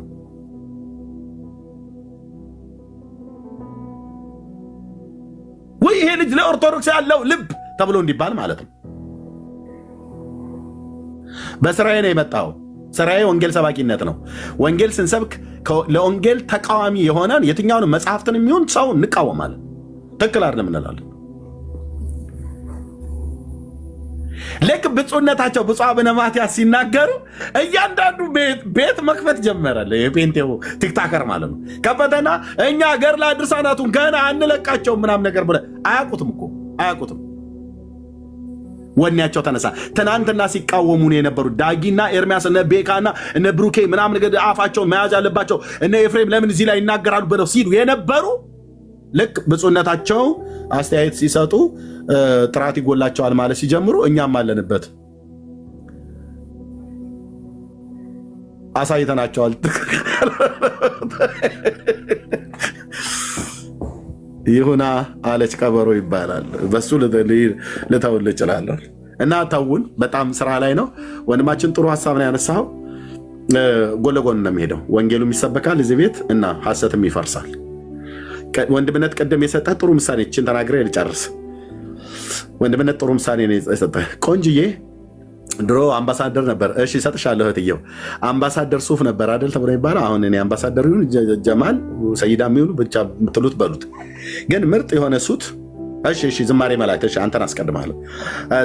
ምንድነው ምርጥ የሚባል ልብስ ገዝቶ ሰው ቢሰጥህ የተበጃጨቀ ድሩቶ የቆሸሸ ሰውነትንም ሳትታጠብ ልብስም እላ ላይ ቆሽሾ አድፎ በጭቅቅት የተወረሰ ምናምን ነገር ኖሮ ያን የሰጠህን ሰው ልብሱን ቢሰጥህ እግዚአብሔር ይስጥልን ብለህ ካልክ በኋላ ልብስህን ያንን አሮጌውን አውልቀህ ጥለህ ከዛስ ሰውነትህንም በደንብ ታጥበህ አሮጌ ፓንት ካለ አሮጌውን ፓንት አስወግደህ አዲስ ፓንት ቀይረህ፣ አሮጌ ካልሲ አለ አሮጌውን ካልሲ አስወግደህ በአዲስ ካልሲ፣ ያን አዲስ ካልሲ እንኳን ሳትታጠብ አትለብሰውም። ስለዚህ አሁን በገድላትና በድርሳናት ትምህርት ያለን ሰው ከነጭቅቅቱ የተቀመጠን ሰውዬ ወንጌል አልብሱት ብሎ የሚል ነገር አይሰራም። መጀመሪያ እድፈቱን እንዲታጠብ ህይወቱ የተበከለበት የስህተትን እውቀት በእውነተኛ እውቀት እንዲጠራ በእግዚአብሔር ቃል ትምህርት እጁ ላይ ወርቅ ነው ብሎ የያዘው ቆርቆሮ እንደሆነ የሚያድነኝ ነው ብሎ የያዘው እንደማያድነው ካሳየነው በኋላ አዳኙ ግን ይኸው እዚህ ጋር የሚያድነው መጽሐፍ ይኸው የሚያድነው ጌታ ይኸው እያልን መጽሐፍ ቅዱስን አንብቡ ጌታን ተቀበሉ እያልን እንላለን ማለት ነው። ያንን አሮጌውን አውልቆ አዲሱን ሲለብስ እንደ እግዚአብሔር ጽድቅ የተፈጠረውን አዲሱን ሰው ልበሱት ተብሎ እንደተባለ በእግዚአብሔር ጽድቅና ቅድስና የተፈጠረውን አዲሱን ሰው ልበሱት ብሎ ስለሚል ያኔ ሰው እውነትን እያወቀ ይመጣል። ገድላት ድርሳናት የሚባል ትምህርቶች እኮ ወንድሞች እናቶቼ ብዙዎቹ አናቃቸውም ብላሉ እንጂ አሁን ወንድማችን ቅድም አንተ ጋር ያወቅኳቸው ብዙዎቹ ኦርቶዶክሳውያን እዚህ ኔጋ ነው የሚያውቋቸው። እዚህ ኔጋ የሚያውቋቸው ገልጬ ስላነበኩ ነው። መጽሐፍቶችን ግን በመጽሐፍነት ደረጃ በቤተክርስቲያን ውስጥ በቤት ውስጥ ይስሟቸዋል። የማታውቋቸውን መጽሐፍቶች ትተሻሻላችሁ። የማታውቋቸው መጽሐፍቶች ትራሳችሁ ስራሉ ለበረከት። የማታውቋቸው መጽሐፍቶች ቡሃቃችሁ ስራሉ። ሊጡ እንዲበረከትልሽ ወለተ ስላሴ ሰኔ ጎልጎታ መጽሐፍት ሊጥ ማብኪያሽ ስራ አስቀምጭ እኮ ተብሎ ሁሉ እኮ ሊጥ ማብኪያ ስር ሁሉ እናቶቻችን የሚያስቀምጧቸው መጽሐፍቶች የበረከት ሳይሆኑ የእርግማን መጽሐፍቶች ናቸው። ልንገርህ የእርግማን መሆናቸውን እኔ ዝም ብዬ በደምሳሳው አይደለም አንብቤ። ማንም ሰው ቢመጣ በቁጥር ነግረዋለሁ። በግዕዝ በአማርኛ በገጽ በምዕራፍ የተጻፈው ማለት መጽሐፍቶቹ ይታወቃሉ። አንብበው ሳይሆን ሳያነቡ ያውቋቸዋል። መጽሐፍቶቹን ይስሟቸዋል። አንብበው ሳይሆን ሳያነቧቸው ነው የሚስሟቸው። የበረከት ናቸው ተብሎ አንዳንዱም በቆዳ ሰፍተው አንገታቸው ላይ ያደርጓቸዋል። እንደ ድርሳነ ሚካኤል መልካ ኤኮሳት የሰባቱ ሊቃነ መላእክት ውስጡ እኮ የተጻፈው ብራዘር አንድ መዓት አስማት ነው። በስመ አብ ወወልድ ወመንፈስ ቅዱስ አሐዱ አምላክ ብሎ ቢስሚላህ ብሎ የሚጨርስም ጭምር አይደል እንዴ ያለው? ከነዚህ ተረቶች ተፈቱ፣ የመጽሐፍ ቅዱስን እውነት ያውቁ እላለሁ። ወንድምነ ብርክ የቤቱን ምራው ዝማሬ አላፍ በጣም ቆይቷል። ኦርቶዶክሳዊ እንደምን አንዳንድ ቁጥር እየጻፈ ነበር። ከዛ መስዬ ቀጥሉ። ጸጋ ይብዛላችሁ። ኤርሚ አቤት። እሺ ወንጌል ለፕሮቴስታንትና ለኦርቶዶክስ ብቻ ነው? እኔ ለአይሁዳውያንም ለሙስሊም ለማንም ነው የምሰብከው። በቃ እሱ አይ ለኦርቶዶክስና ፕሮቴስታንት ብቻ እንዳይሆን ነው ማለት ሁሉም ነው የሚሆነው።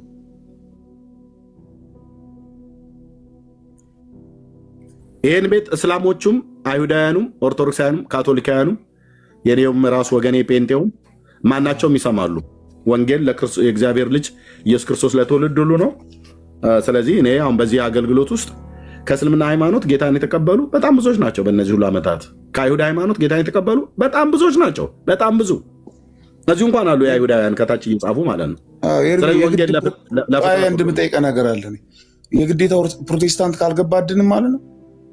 ኖ ቆይ እሱኛ ዝማሬ አላፍ ኦርቶዶክሳዊ ነው። ረጅም ሰዓት ቆይቷል። ያዘውና በኋላ እንመልስላለን ወይ ወንድሞች ይመልሱልሃል። ዝማሬ አላፍ እኔ አንድ ማውራት የምፈልገው ነገር ምን መሰለህ? አንዴ በውስጥ መስመር እንድታዋራኝ ፈልጌ ነው። በዋትሳፕ ደውዬልሃለሁ፣ ቲክቶክ ላይ ሜሴጅ አስቀምጬልሃለሁ እና አንዴ እንድታወራኝ ስለፈለግኩ ነው። በግል ስለፈለግኩ ነው። ኦኬ፣ ይኸው ፎሎ ባክ መልሼልሃለሁ። ጻፍልኝ ስልክህን። እሺ፣ አመሰግናለሁ። ያ ጻፍልኝ ስልክህን፣ የዋትሳፕ ቁጥሬን እልክልሃለሁ። እሺ፣ ቴንክ ዩ። አይ አለኝ ስልክህ። ታዲያ ጻፍልኛ እስኪ። አይ ጽፌልሃለሁ፣ ደውዬልሃለሁ፣ አታነሳም። ሀይ በለኝ። አሁን ዝም ብለህ ሀይ በለኝ ወይስ ደግሞ ሰላም በለኝ። ዋትሳፕ ላይ እንዲመጣ እንዳየው ማለት ነው። እሺ፣ ቲክቶክ ላይ እላለሁ። አይ በጣም ስለፈለግኩ ነው ላወራ። እሺ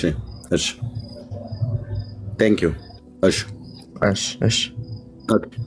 እሺ እህትየው አንድ ቁጥር ጽፈሽ ነበር መሲ። አይ ለሱ ነው ኤርሚዬ በጣም ደጋግሞ ለአውራኝ እያለ ስለነበር ለሱ እድል እንድሰጠው ብዬ ነው። እሺ ቴንክ ዩ እህትየው። ኦኬ ቤካ ወንድምነት አለ? ወንድምነት አለው። እናንተ ጋር ሌሊት ነው የምትለው ነገር ካለ ማለት ትችላለህ። ብርኬ የቤቱ ምራው። እሺ ወንድምነት እኔው ተባረክ። ምንድነው ወንድማችን ዝም ብዬ ሲገባኝ ማለት ነው በካብን እኛ ጨለማው ተስማምቶናል የሚል አይነት ነገር ይመስላልና እኛ ደግሞ የመጣ ነው የተላክነውም በጨለማ ውስጥ ያለውን መግለጽና ሰዎች እውነተኛ ወደ ሆነው እንዲመጡ ማስቻል ነውና ይሄ ደግሞ የሁል ጊዜ ስራችን ነው። በዚህ ስራ ደግሞ ወንድምነት ያው ይታወቅ። እግዚአብሔር አምላክ አብዝቶ ይባርክ፣ ጸጋ ይብዛል። ሰው ገድላትን አትንካብን፣ ገድላት አይነካብን ምናምን ፕላስ ደግሞ ወንጌሉን ስበኩ። ከዚህ በላይ ምን አለ እንዴ? በንጽጽር እዛ ውስጥ ያለውን የጨለማውን ስራ እየገለጡ በእግዚአብሔር ቃል መዶሻ የሐሰት ትምህርት የተቀጠቀጠ ሰዎች ነፃ ከወጡ ከዚህ በላይ ምን ወንጌል አለ?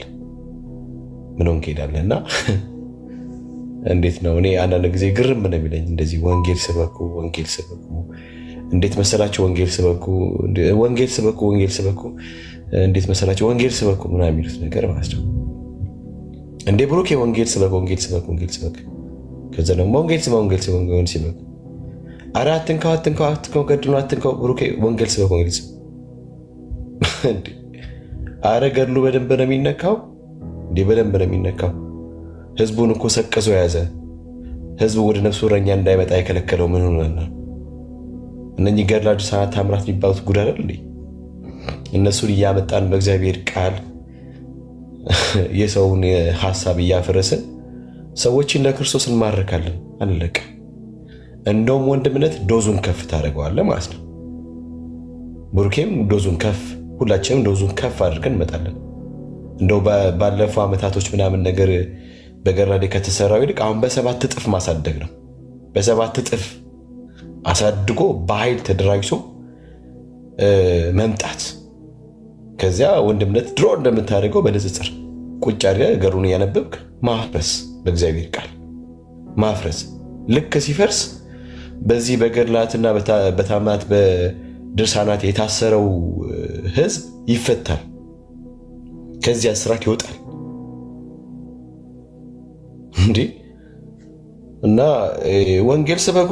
ይሄ የማዘናጊያም ነው። ኢቨን እንኳን አሁን ራሱ ስንት ነገር ወሰደብን፣ ስንት ጊዜያችንን አጠፋ። በዚህ ጉዳይ ላይ እንዳይሰራ ጠላት ቴክኒካሊ ነገሮችን የማዳከምና እንዳይሰራበት የማድረግ አይነት ነገር የተጠቀመ ነው ብዬ ነው የማስበው።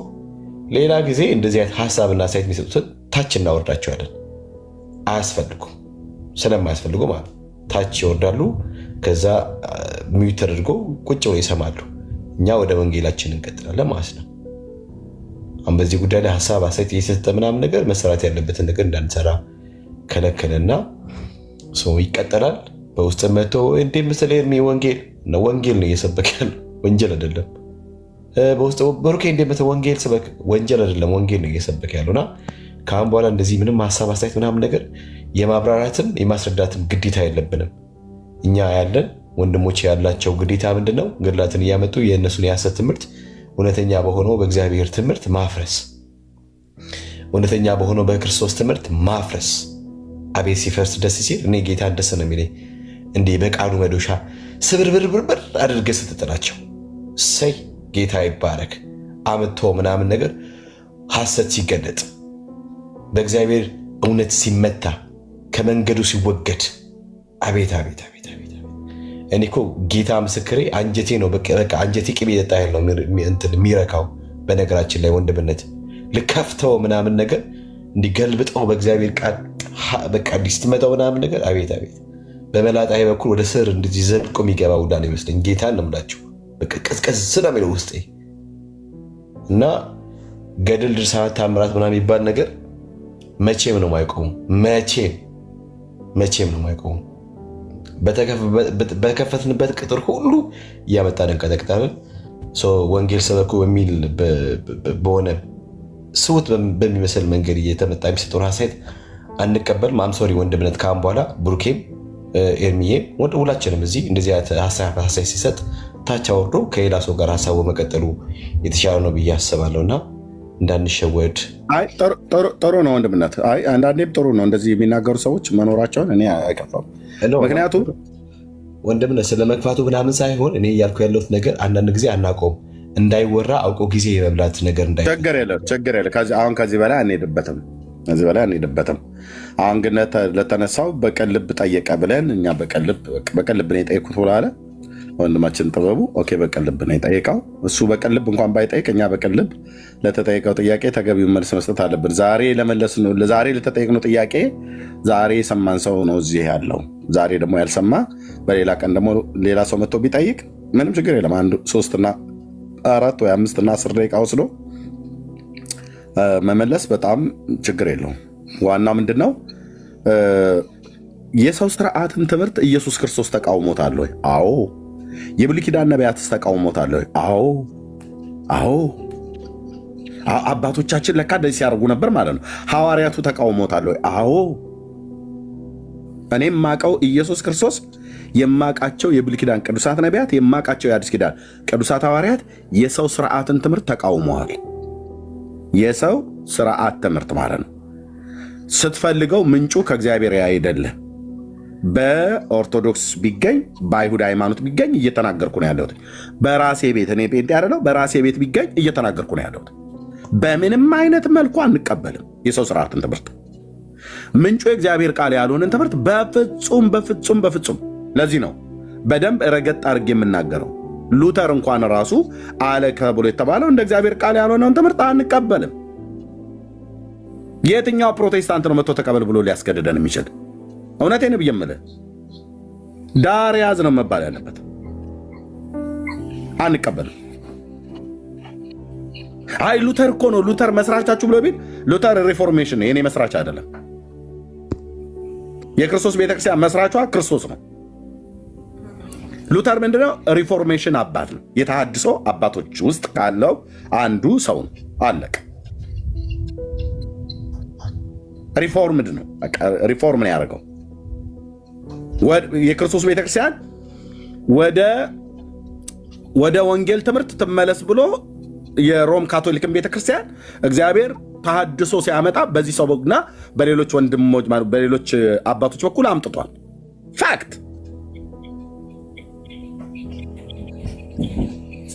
በቃ ሉተር መስራቻችን አይደለም። የኛ መሰረት ክርስቶስ ነው። ከተመሰረተው በቀር ሌላ መሰረት ሊመሰረት አይገባም ነው ብሎ ያለው። በቃ የተመሰረተው የክርስቶስ ቤተክርስቲያን ነው። መስራቹ ራሱ ነው። ቤተክርስቲያኔን እኮ ነው ያለው። እተክላለሁ ነው ያለው። እሰራለሁ ነው ያለው። ቤተክርስቲያኔን ማን ያለው? ጌታ ማለት ነው። የእሱ ናት ማለት ነው። በቃ ያቺ የክርስቶስ ቤተክርስቲያን በዘመናት መካከል ስትመጣ ከጽድቅ ጎዳና ወጥታ ሌላ ነገሩ ስትቀላቀል ሮም ካቶሊክ ጥንታዊት ቤተክርስቲያን ናትና እንደ ፕሮቴስታንት የኛ መገኛ ካቶሊክ ነው ያወጣ ነው።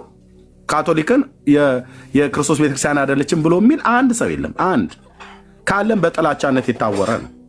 ስለዚህ በዛች ቤተክርስቲያን ውስጥ የተሰገሰገ አሁን እኛ በኦርቶዶክስ ውስጥ ያለው እንደምንናገር ሉተርም መነኩሴ እንደመሆኑ መጠን እዛ ሲያይ መዳንም በተመለከተ የሮም ካቶሊክ ታስተምረው የነበረ የሰው ስርዓትን ትምህርት አውጥቶን ያሰጣላት። ደግ አረገ።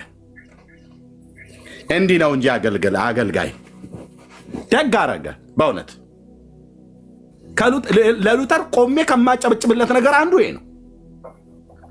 እዛው በምንኩስናው ቀሚሱን እየጎተተ ሌሎቹ እንደኖሩት ኖሮ እኮ ማለፍ ይችል ነበር። መነኩሴ ነው፣ የተማረ ሰው ነው፣ ዶክተር ነው። አዎ በቃ እናስ አብጠርጥሮ ቤተክርስቲያኒቱን ያውቃታል። የሰው ስርዓቷን ትምህርት አውጥቶ አሰጣላት። ትክክል አይደለሽም ማለት ይኸው ነው። ይሄ ስራ መቀጠል አለበት። አየህ፣ ይሄ ስራ መቀጠል አለበት።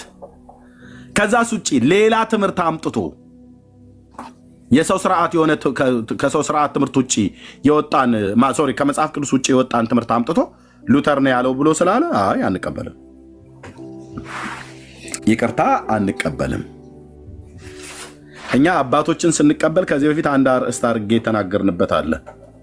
አባቶችን ስንቀበል እስከምን ድረስ ነው?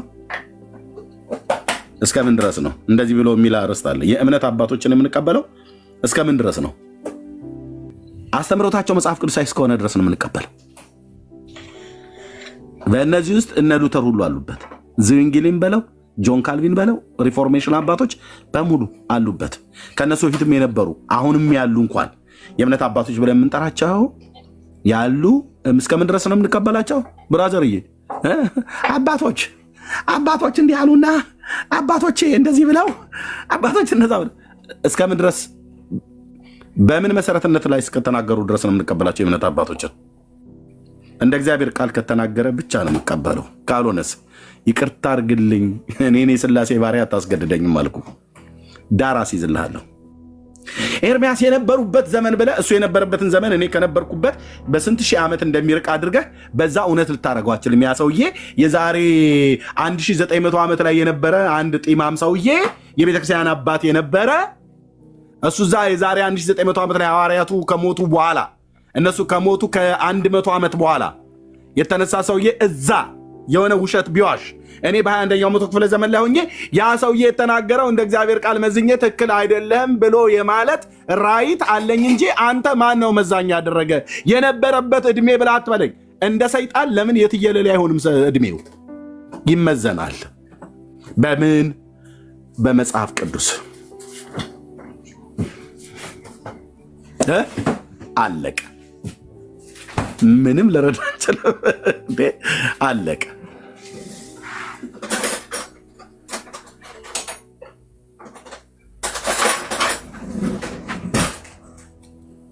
እስከምን ድረስ ነው የምንቀበለው የእምነት አባቶችን ብሎ የሚለው ማለት ነው። ስለዚህ የሰው ስርዓት የሆነ ትምህርትን አንቀበልም። አትቀበሉ ወንድሞች እናቶች፣ እውነቴን ብዬ አምፅ የሰው ስርዓት ትምህርት ገዳይ ነው። ኦኬ በመጽሐፍ ቅዱስ ሰው በኢየሱስ ክርስቶስ አምኖ የዘላለምን ህይወት ያገኛል የሚለው። በኦርቶዶክስ ቤተክርስቲያን እስላምና መናፍቃን እንደሚድኑ ታውቃላችሁ? በኦርቶዶክስ ተዋሕዶ ቤተክርስቲያን አስተምሮት ቅድም ወንድምነት አንዱን ክፍል አንስቶ ሲናገር ነበር።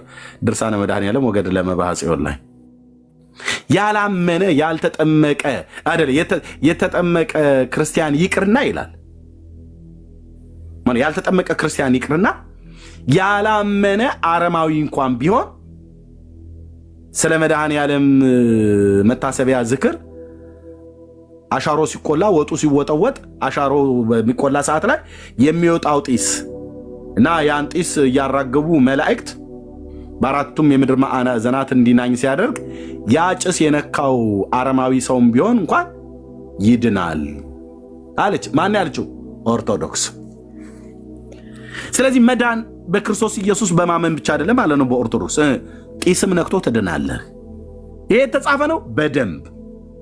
አንተ ማረጋገጥ ያለብህ ልክ ጭሱ ሲሄድ ይዘው ጭሱ ሆይ አቤት ከየት ነው የመጣው? ከኢትዮጵያ። ጭሱን ቆመህ ነው ማነጋገር ያለብህ። ምን እያልከ ነው ኤርሚያስ? እኛ ላይ እየቀለድክ ነው ወይ ብለህ ካልከ ምንም ልረዳ አልችልም። ቤተክርስቲያኒቱ የጻፈችውን ታማኝ ሆኜ ለመጽሐፍቶቿ እየተናገርኩ ነው። ጭሱ ሆይ አቤት ከየት ነው የመጣኸው? ከኢትዮጵያ። የምን ጭስ ነህ? የመድኃኔዓለም ጭስ ነኝ ይልሃል ራሱ። አንተ ጭሱን ማነጋገር ብቻ ነው ያለብህ። ጭሳም ትውልድ መንፈሴን አታበሳጨው ስልህ ጭሳም ትውልድ እኮ አልኩ። እና ወዴት ነው የምትሄደው? ወደ ዓለም ዙሪያ። ማን የላከ? ቅዱስ ሚካኤልና ቅዱስ ገብርኤል እያራገቡ በአራቱም ማዕዘናት እንድናኛ ያደረጉኝ። እና እኔ እምነቴ ሙስሊም ነው ሁን እና ንካኝና አለፍ። ኦርቶዶክስ ተዋሕዶ ቤተክርስቲያን ይሄ ጭስ የነካ ሁሉ ይድናል ብላች እንደምንም ንካኝ ብላ አንተ ከጭሱ ጋር መነካካት ነው ያለብህ። ካገኘው እጁን ይዘህ መጨበጥ፣ ካልሆነ መሳም፣ ካልሆነ እንዲነካ ብቻ ነው መጠየቅ ያለብህ። ኤርሚያስ እንዴት ጭስ እኮ አንዴ ከተበተነ በኋላ በዚህ በአየር ላይ ከሌላው ጋር ሁሉ ይቀላቀላል። በእምነት ነዋ መንካት ያለብህ። እንዴት ይሆናል? ለእግዚአብሔር የሚሳነው ነገር የለም ትላለች ቤተክርስቲያኒቱ።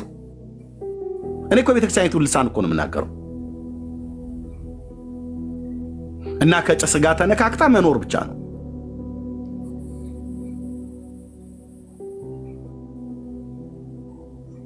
አንተ አይደለም 10 ትውልድ ይማርልሃል ትላለች።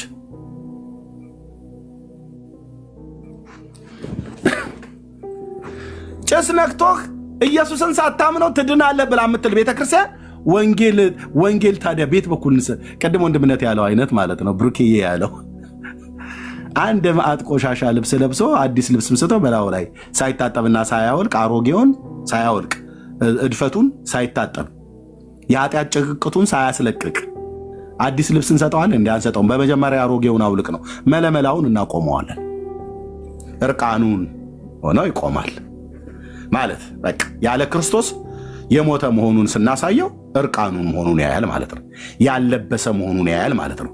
ያልነጻ ያልተቀደሰ መሆኑን ያያል ማለት ነው።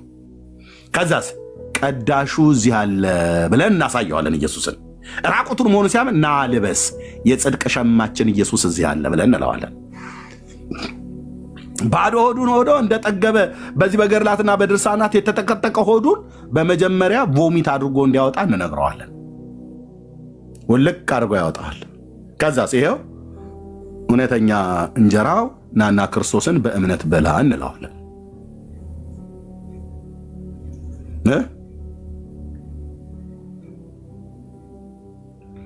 አይደለም? አዎ፣ ግልጽ ነው፣ ግልጽ ነው። አለቅ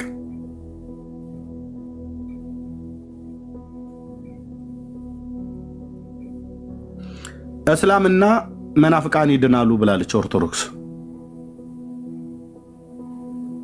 በማን ሲያምኑ? በክርስቶስ ሲያምኑ አይደለም ያለችው። በማን? አንድ ግለሰብ። ማን ይባላል? ዮሐንስ ዘጸገሮ። ማን ነው ደግሞ ዘጸገሮ? ታውቁታላችሁ ብዙዎቻችሁ ስላሳየናችሁ። ቃል በቃል የተጻፈው እስላምና ክርስቲያን ሁሉ ጭምር በራሱ በዮሐንስ ዘጸገሮ ሲያምኑ እንደሚድኑ ኢየሱስ ክርስቶስ ቃል ኪዳን ገብቶለታል።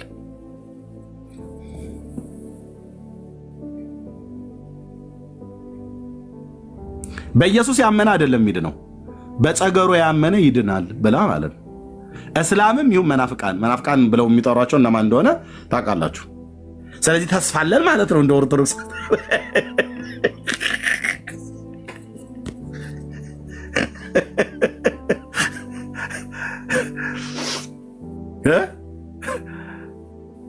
መናፍቃን መንግስተ ሰማያት አትገቡም ብላችሁ የምትሉን ሰዎች እኛ በኢየሱስ በማመን ገብተናል እኮ ኦልሬዲ እኮ ገብተናል። እናንተ ሳትገቡ ነው አትገቡም ብላችሁ የምትሉት። ድርቅና ማለት ከውጭ ቆመ እኔ የገባሁትን ሰውዬ አትገቡም ትለኛለህ። ህይወቴ በክርስቶስ ኢየሱስ ህይወታችን በክርስቶስ ኢየሱስ ከእግዚአብሔር ጋር እንደተሰወረ መርዶ ለሰይጣንና ለተከታዩ ኦኬ። ኢየሱስ ባለበት በዛ ህይወታችን አለ። በሱስ ተሰውሮ በአብ ቀኝ ሞታችኋል ይለናል ቆላስይስ 3 ላይ ሲናገር ማለት ነው። ህይወታችሁን በክርስቶስ ኢየሱስ ተሰውሯል ይላል። እንግዲህ ከዛ ጎርጉረህም ይሁን ፈልፍለህ አታወጣንም። ደህንነታችን የተረጋገጠ ነው። ዋስትናችን የዘላለም ነው። የሰጠን ኢየሱስ ነው። አንተ በውጭ ቆማ አትገቡም ብለህ አትበል።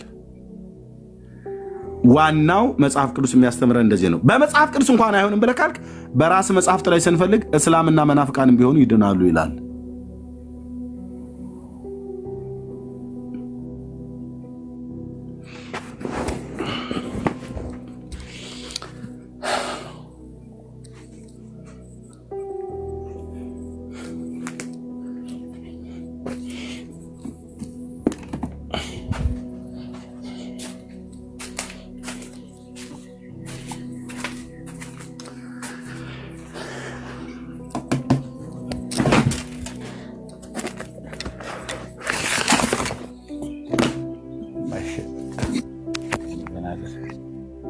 ይኸው መጽሐፉ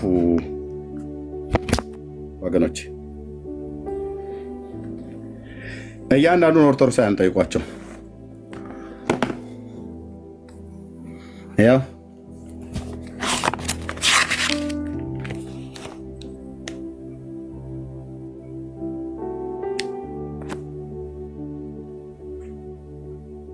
በዚህ መጽሐፍት ላይ እስላምና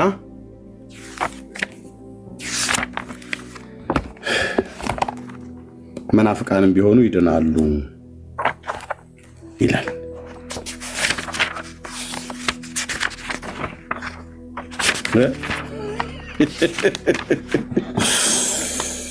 እግዚኦ ባይዘው የአቡነ ተክለ ሃይማኖት የእግር መቆረጥ አልተረሳም። ታውቃላችሁ አቡነ ተክለ ሃይማኖት እግሩን ማን እንደቆረጠው ተገኝቷል። የት? እዚህ መጽሐፍት ላይ እንዴት ተጠምዝዞ ለእናንተ ሲጸልይ 7 ዓመት እግሩ ተቆረጠ ተብሎ የተባለውን ነገር በቅርብ እናየዋለን አብረን። አስታውሱኝ።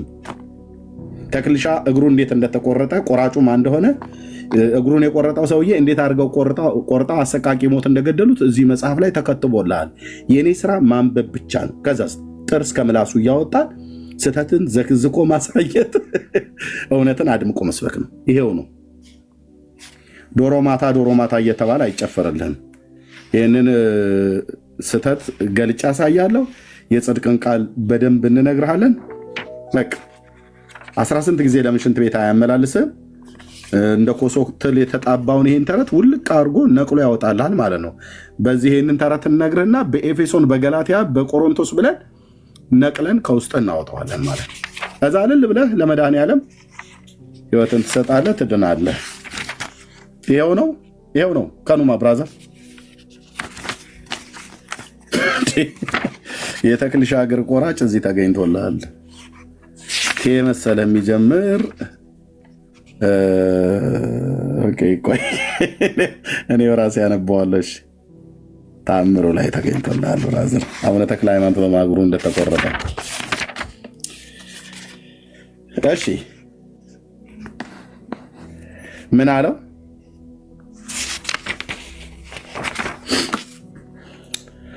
ጨረፍ አድርጌ ለቅምሻ ያህል ማለት ነው። የፍልስጤም ማነው ፍልሰቴን ተአምር እንድታዩ አማኞች ሁሉ እባርክና ቀድስ ዘንድ በዚች ቀን እግዚአብሔር ክብር የሰጠኝ ይህችን ቀን ታላቅ ሆነች። በዚች የመቃብሬ ቦታ ማን ነው ባዩ? ዮሐንስ ዘጠገሮ ውሸት ያስጠገርሃል ማለት ነው። የመቃብሬን ቦታ በመታመን አየህ፣ የመቃብሬን ቦታ በመታመን የሚያምኑት መቃብር ነው። የመቃብሬን ቦታ በመታመን መቃብር ምን ብለህ ታምነዋለህ ብራዘር? ወይኔ ኤርሚያስ፣ ወይኔ ኤርሚያስ። ጌታ እኮ ባይደርስልህ ኖሮ እንደኔ እኮ የከሰረ ማን አለ? ጌታ ባይደርስልህ ኖሮ እንደ ብሩክ የከሰረ፣ እንደ ዳጌ የከሰረ፣ እንደ ቤኬ የከሰረ ማን አለ? እንደ ቢንያም፣ እንደ ውቤ፣ እንደ መቅዲ የከሰረ ማን አለ? በመቃብሩ ያመነ ይላል። በዚችም የመቃብሬ ቦታ ምን እንደሚንቀጠቀጠው በጌታ መቃብሩ ነው። አራት አዎ እኮ ለአራት ሰው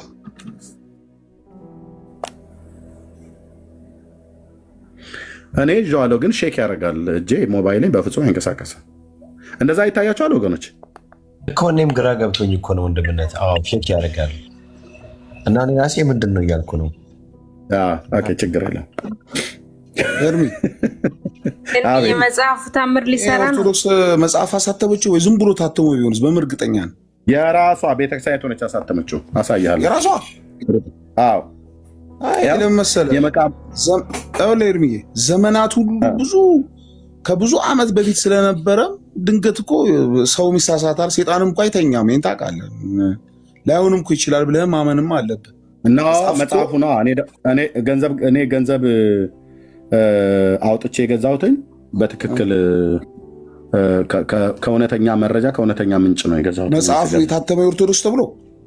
አዎ የኦርቶዶክስ ነው። በእውነት ማን እንዳሳተመው አሳያለሁ። እንደዚህ ይላል። የመቃብሬን ቦታ በመታመን ተቀምጦ የመቃብሬን ቦታ በመታመን ተቀምጦ ያለ እንቅልፍ ያደረውን ጌታዬ ኢየሱስ ክርስቶስ እምርልሃለሁ አለኝ። በምግባር ወንጀለኛ የሆነ ክርስቲያንም ቢሆን ውሻና ነጣቂ ተኩላም በቅንፍ ሙስሊምና መናፍቅም ቢሆን ከትእዛዜ የራቁ ክርስቲያኖችና የእስላሞችን ነፍሳት ሁሉ እምርልሃለሁ አለኝ። ይህንንም ብሎ ከእሱ ተሰወረ ይላል። ካመኑ ቢሆንስ አይሆንም? አይደለም። ያመኑት ምኑ ነው? መቃብሩን። የመቃብሩን ቦታ ጌታን አምነው አሁን ተረዳይለም። ጌታን አምነው ቢሆን አያምኑ አይድኑ አይልም መጽሐፉ አይልም። ኦኬ እንደዛ ግን ጌታን አምኖ ግን አይሆንም ብለህ ታምናለህ?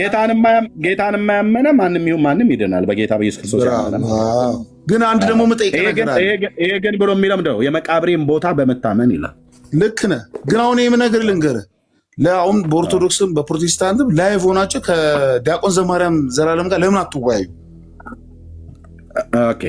ቀጠሮ ይዛችሁ ማነው ያልከው? ዲያቆን ዘማርያም። እሺ ከሱ ውጭ ሰው የላትም አይደል ኦርቶዶክስ? ከሱ ውጭ ሰው የላትም አይደል ኦርቶዶክስ? አይደለም።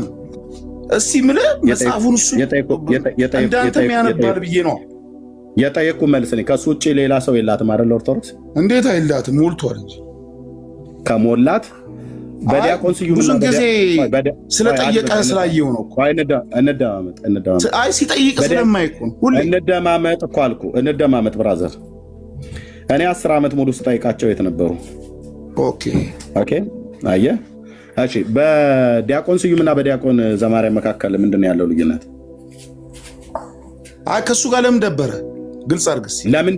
ምንድነው ያለው ልዩነት ነው ብያለሁ። አይ ኤርሚ ሸሸ የሚባለው ብዙ ጊዜ ቲክቶክ ላይ ያለው ወንድሜ፣ ለምንድነው የማጠይቀን ማትመልስልኝ? ምንድነው ያለው ልዩነት? በዲያቆን ስዩምና በዲያቆን ዘማርያም መካከል ያለው ልዩነት ምንድነው? እሱን አላውቅም። ይቅርታ። ዲያቆን ስዩም የማን ዲያቆን ነው? የኦርቶዶክስ ነው። እሺ ዲያቆን ዘማርያም የማን ዲያቆን ነው? የኦርቶዶክስ። ዲያቆን ስዩም ያቀርብልኝን በነገረ ማርያም ላይ የዲቤት ህግ ተቀብየው ማን ያሰረዘው? እኔ አሁን ከሱ ጋር አሁን ምን መሰለህ፣ ማን ያሰረዘው? ቆይ ማን ያሰረዘው? መልስልኝ። አሁን እሱን ሳይሆን ዴቪድ አሁን ማየው ያንተ ማን ያሰረዘው? የምታውቅ ከሆነ ንገረኝ። ማን ያሰረዘው? አይ በቅርብ ቀን እኔ የምልህ በቅርብ ቀን ለምን አንጠብቃችሁ?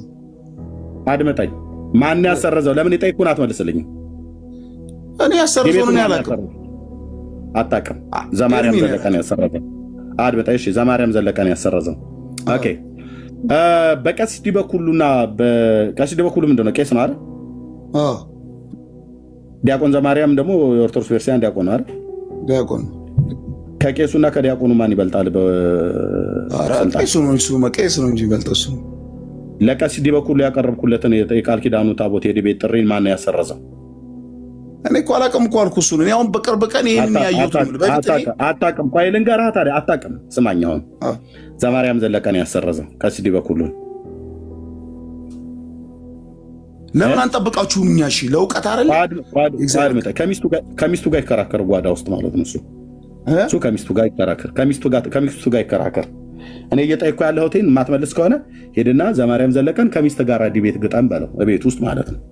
ምክንያቱስ እሱ ለካህናት የቀረበውን የዲቤት ጥሪ አልቀበል ብሎ ማነው አልቀበል ብሎ እንዲሰርዝ ያደረገው ዘማርያም ነው። ለዲያቆኑ የዲቤት ጥሪ አቅርቦልኝ ተቀበልኩትኝ፣ ያሰርዘው ዘማርያም ነው። ደምረው እንኳን እሺ ምንም የማያውቅ ዝም ብሎ ነው ምናምን ብላችሁ ልትሉ ይችላችሁ። ደምረው ዲቤት ጥሪ አቅርቦልኝ ያሰረዘው ዘማርያም ነው። ሶስቱን ሰዎች ደምረውን ቀሲስ ዲበኩሉን፣ ዲያቆን ስዩምን ዲቤት ጥሪ ሁለቱ ደምረውና ዲያቆን ስዩም የዲቤት ጥሪ አቅርበውልኝ ያሰረዛቸው ዘማርያም ነው። ምን ብሎ? ቤተክርስቲያንን ከሚሳደብ ሰው ጋር ዲቤት አታድርጉ ብሎ ማለት ነው። ቀሲስ ዲበኩሉን እኔ ጥሪ አቅርቤለት ያሰረዘው ዘማርያም ነው። ለምን? ቤተክርስቲያንን ከማያከብር ሰው ጋር አትወያዩ ብሎ ማለት ነው። እና ታዲያ ለምንድነው ለእኔ የዲቤት ጥሪ የሚያቀርብልኝ? ቤተክርስቲያንን ከማያከብር ሰው ጋር አትወያዩ ብሎ እሱ ሶስት ሰዎች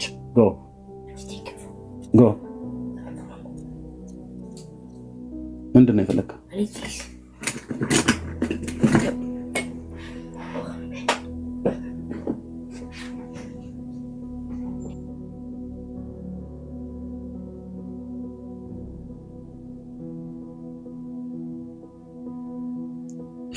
ያ ስለዚህ ስጋ ጥራ ብሉት ጣፊያ እንዳለ የሚባለው ነው። ስለዚህ ዘማርያም አይደለም ዘመሐመድም አላዳናችሁም። ብቀርቡ ግን አሪፍ ነበረ። ጨርሻለሁ ብራዘር ጨርሻለሁ። ብቀርቡ ነው የምልህ። ከሚስት ጋር አቅረበለው ዲቤት ማለት ነው። ላይቭ ላይ አያምርብህም፣ እንደዚህ አትበል። እውነት በቃ አያምርብህም፣ እንደዚህ አትበል።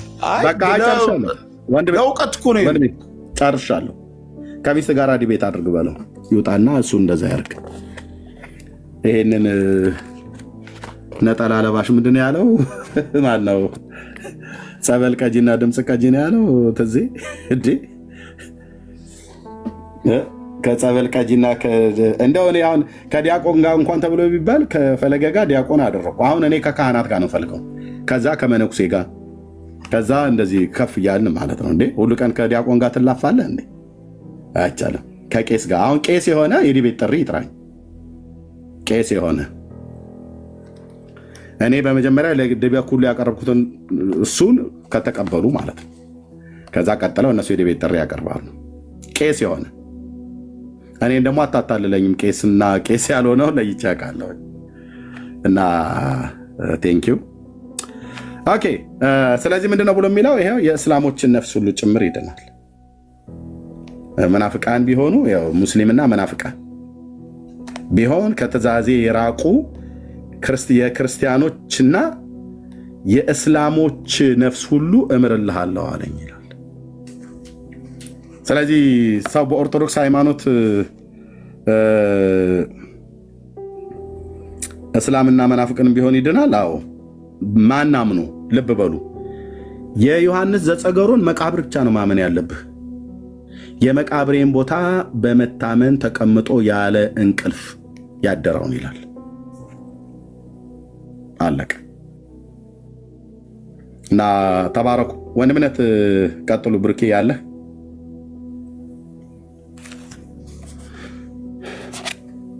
ብርኬ ያለ አለሁ ያ ቀጥሉ። መጣሁ።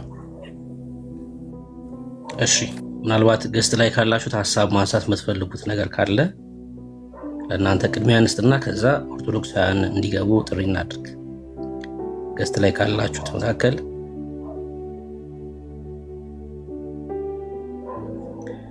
ሀሳብ ማንሳት የምትፈልጉት ካለ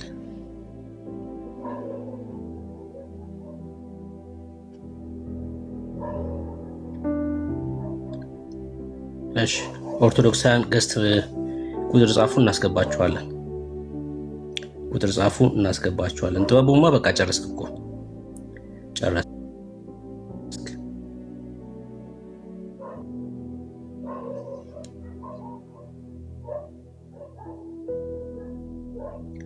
ከዘማርያም ጋር ዲቤት አድርጉ ምናምን ልትል ከሆነ ጥራውና ከኔ ጋር እናደርጋለን። ፍቃደኛ ከሆነ ማለት ነው፣ የማድረግ ፍላጎት ካለው በፈለገው ርዕስ ላይ ከዘማርያም ጋር ዲቤት መግባት እንችላለን። እሱ በመረጠው ርዕስ ማለት ነው።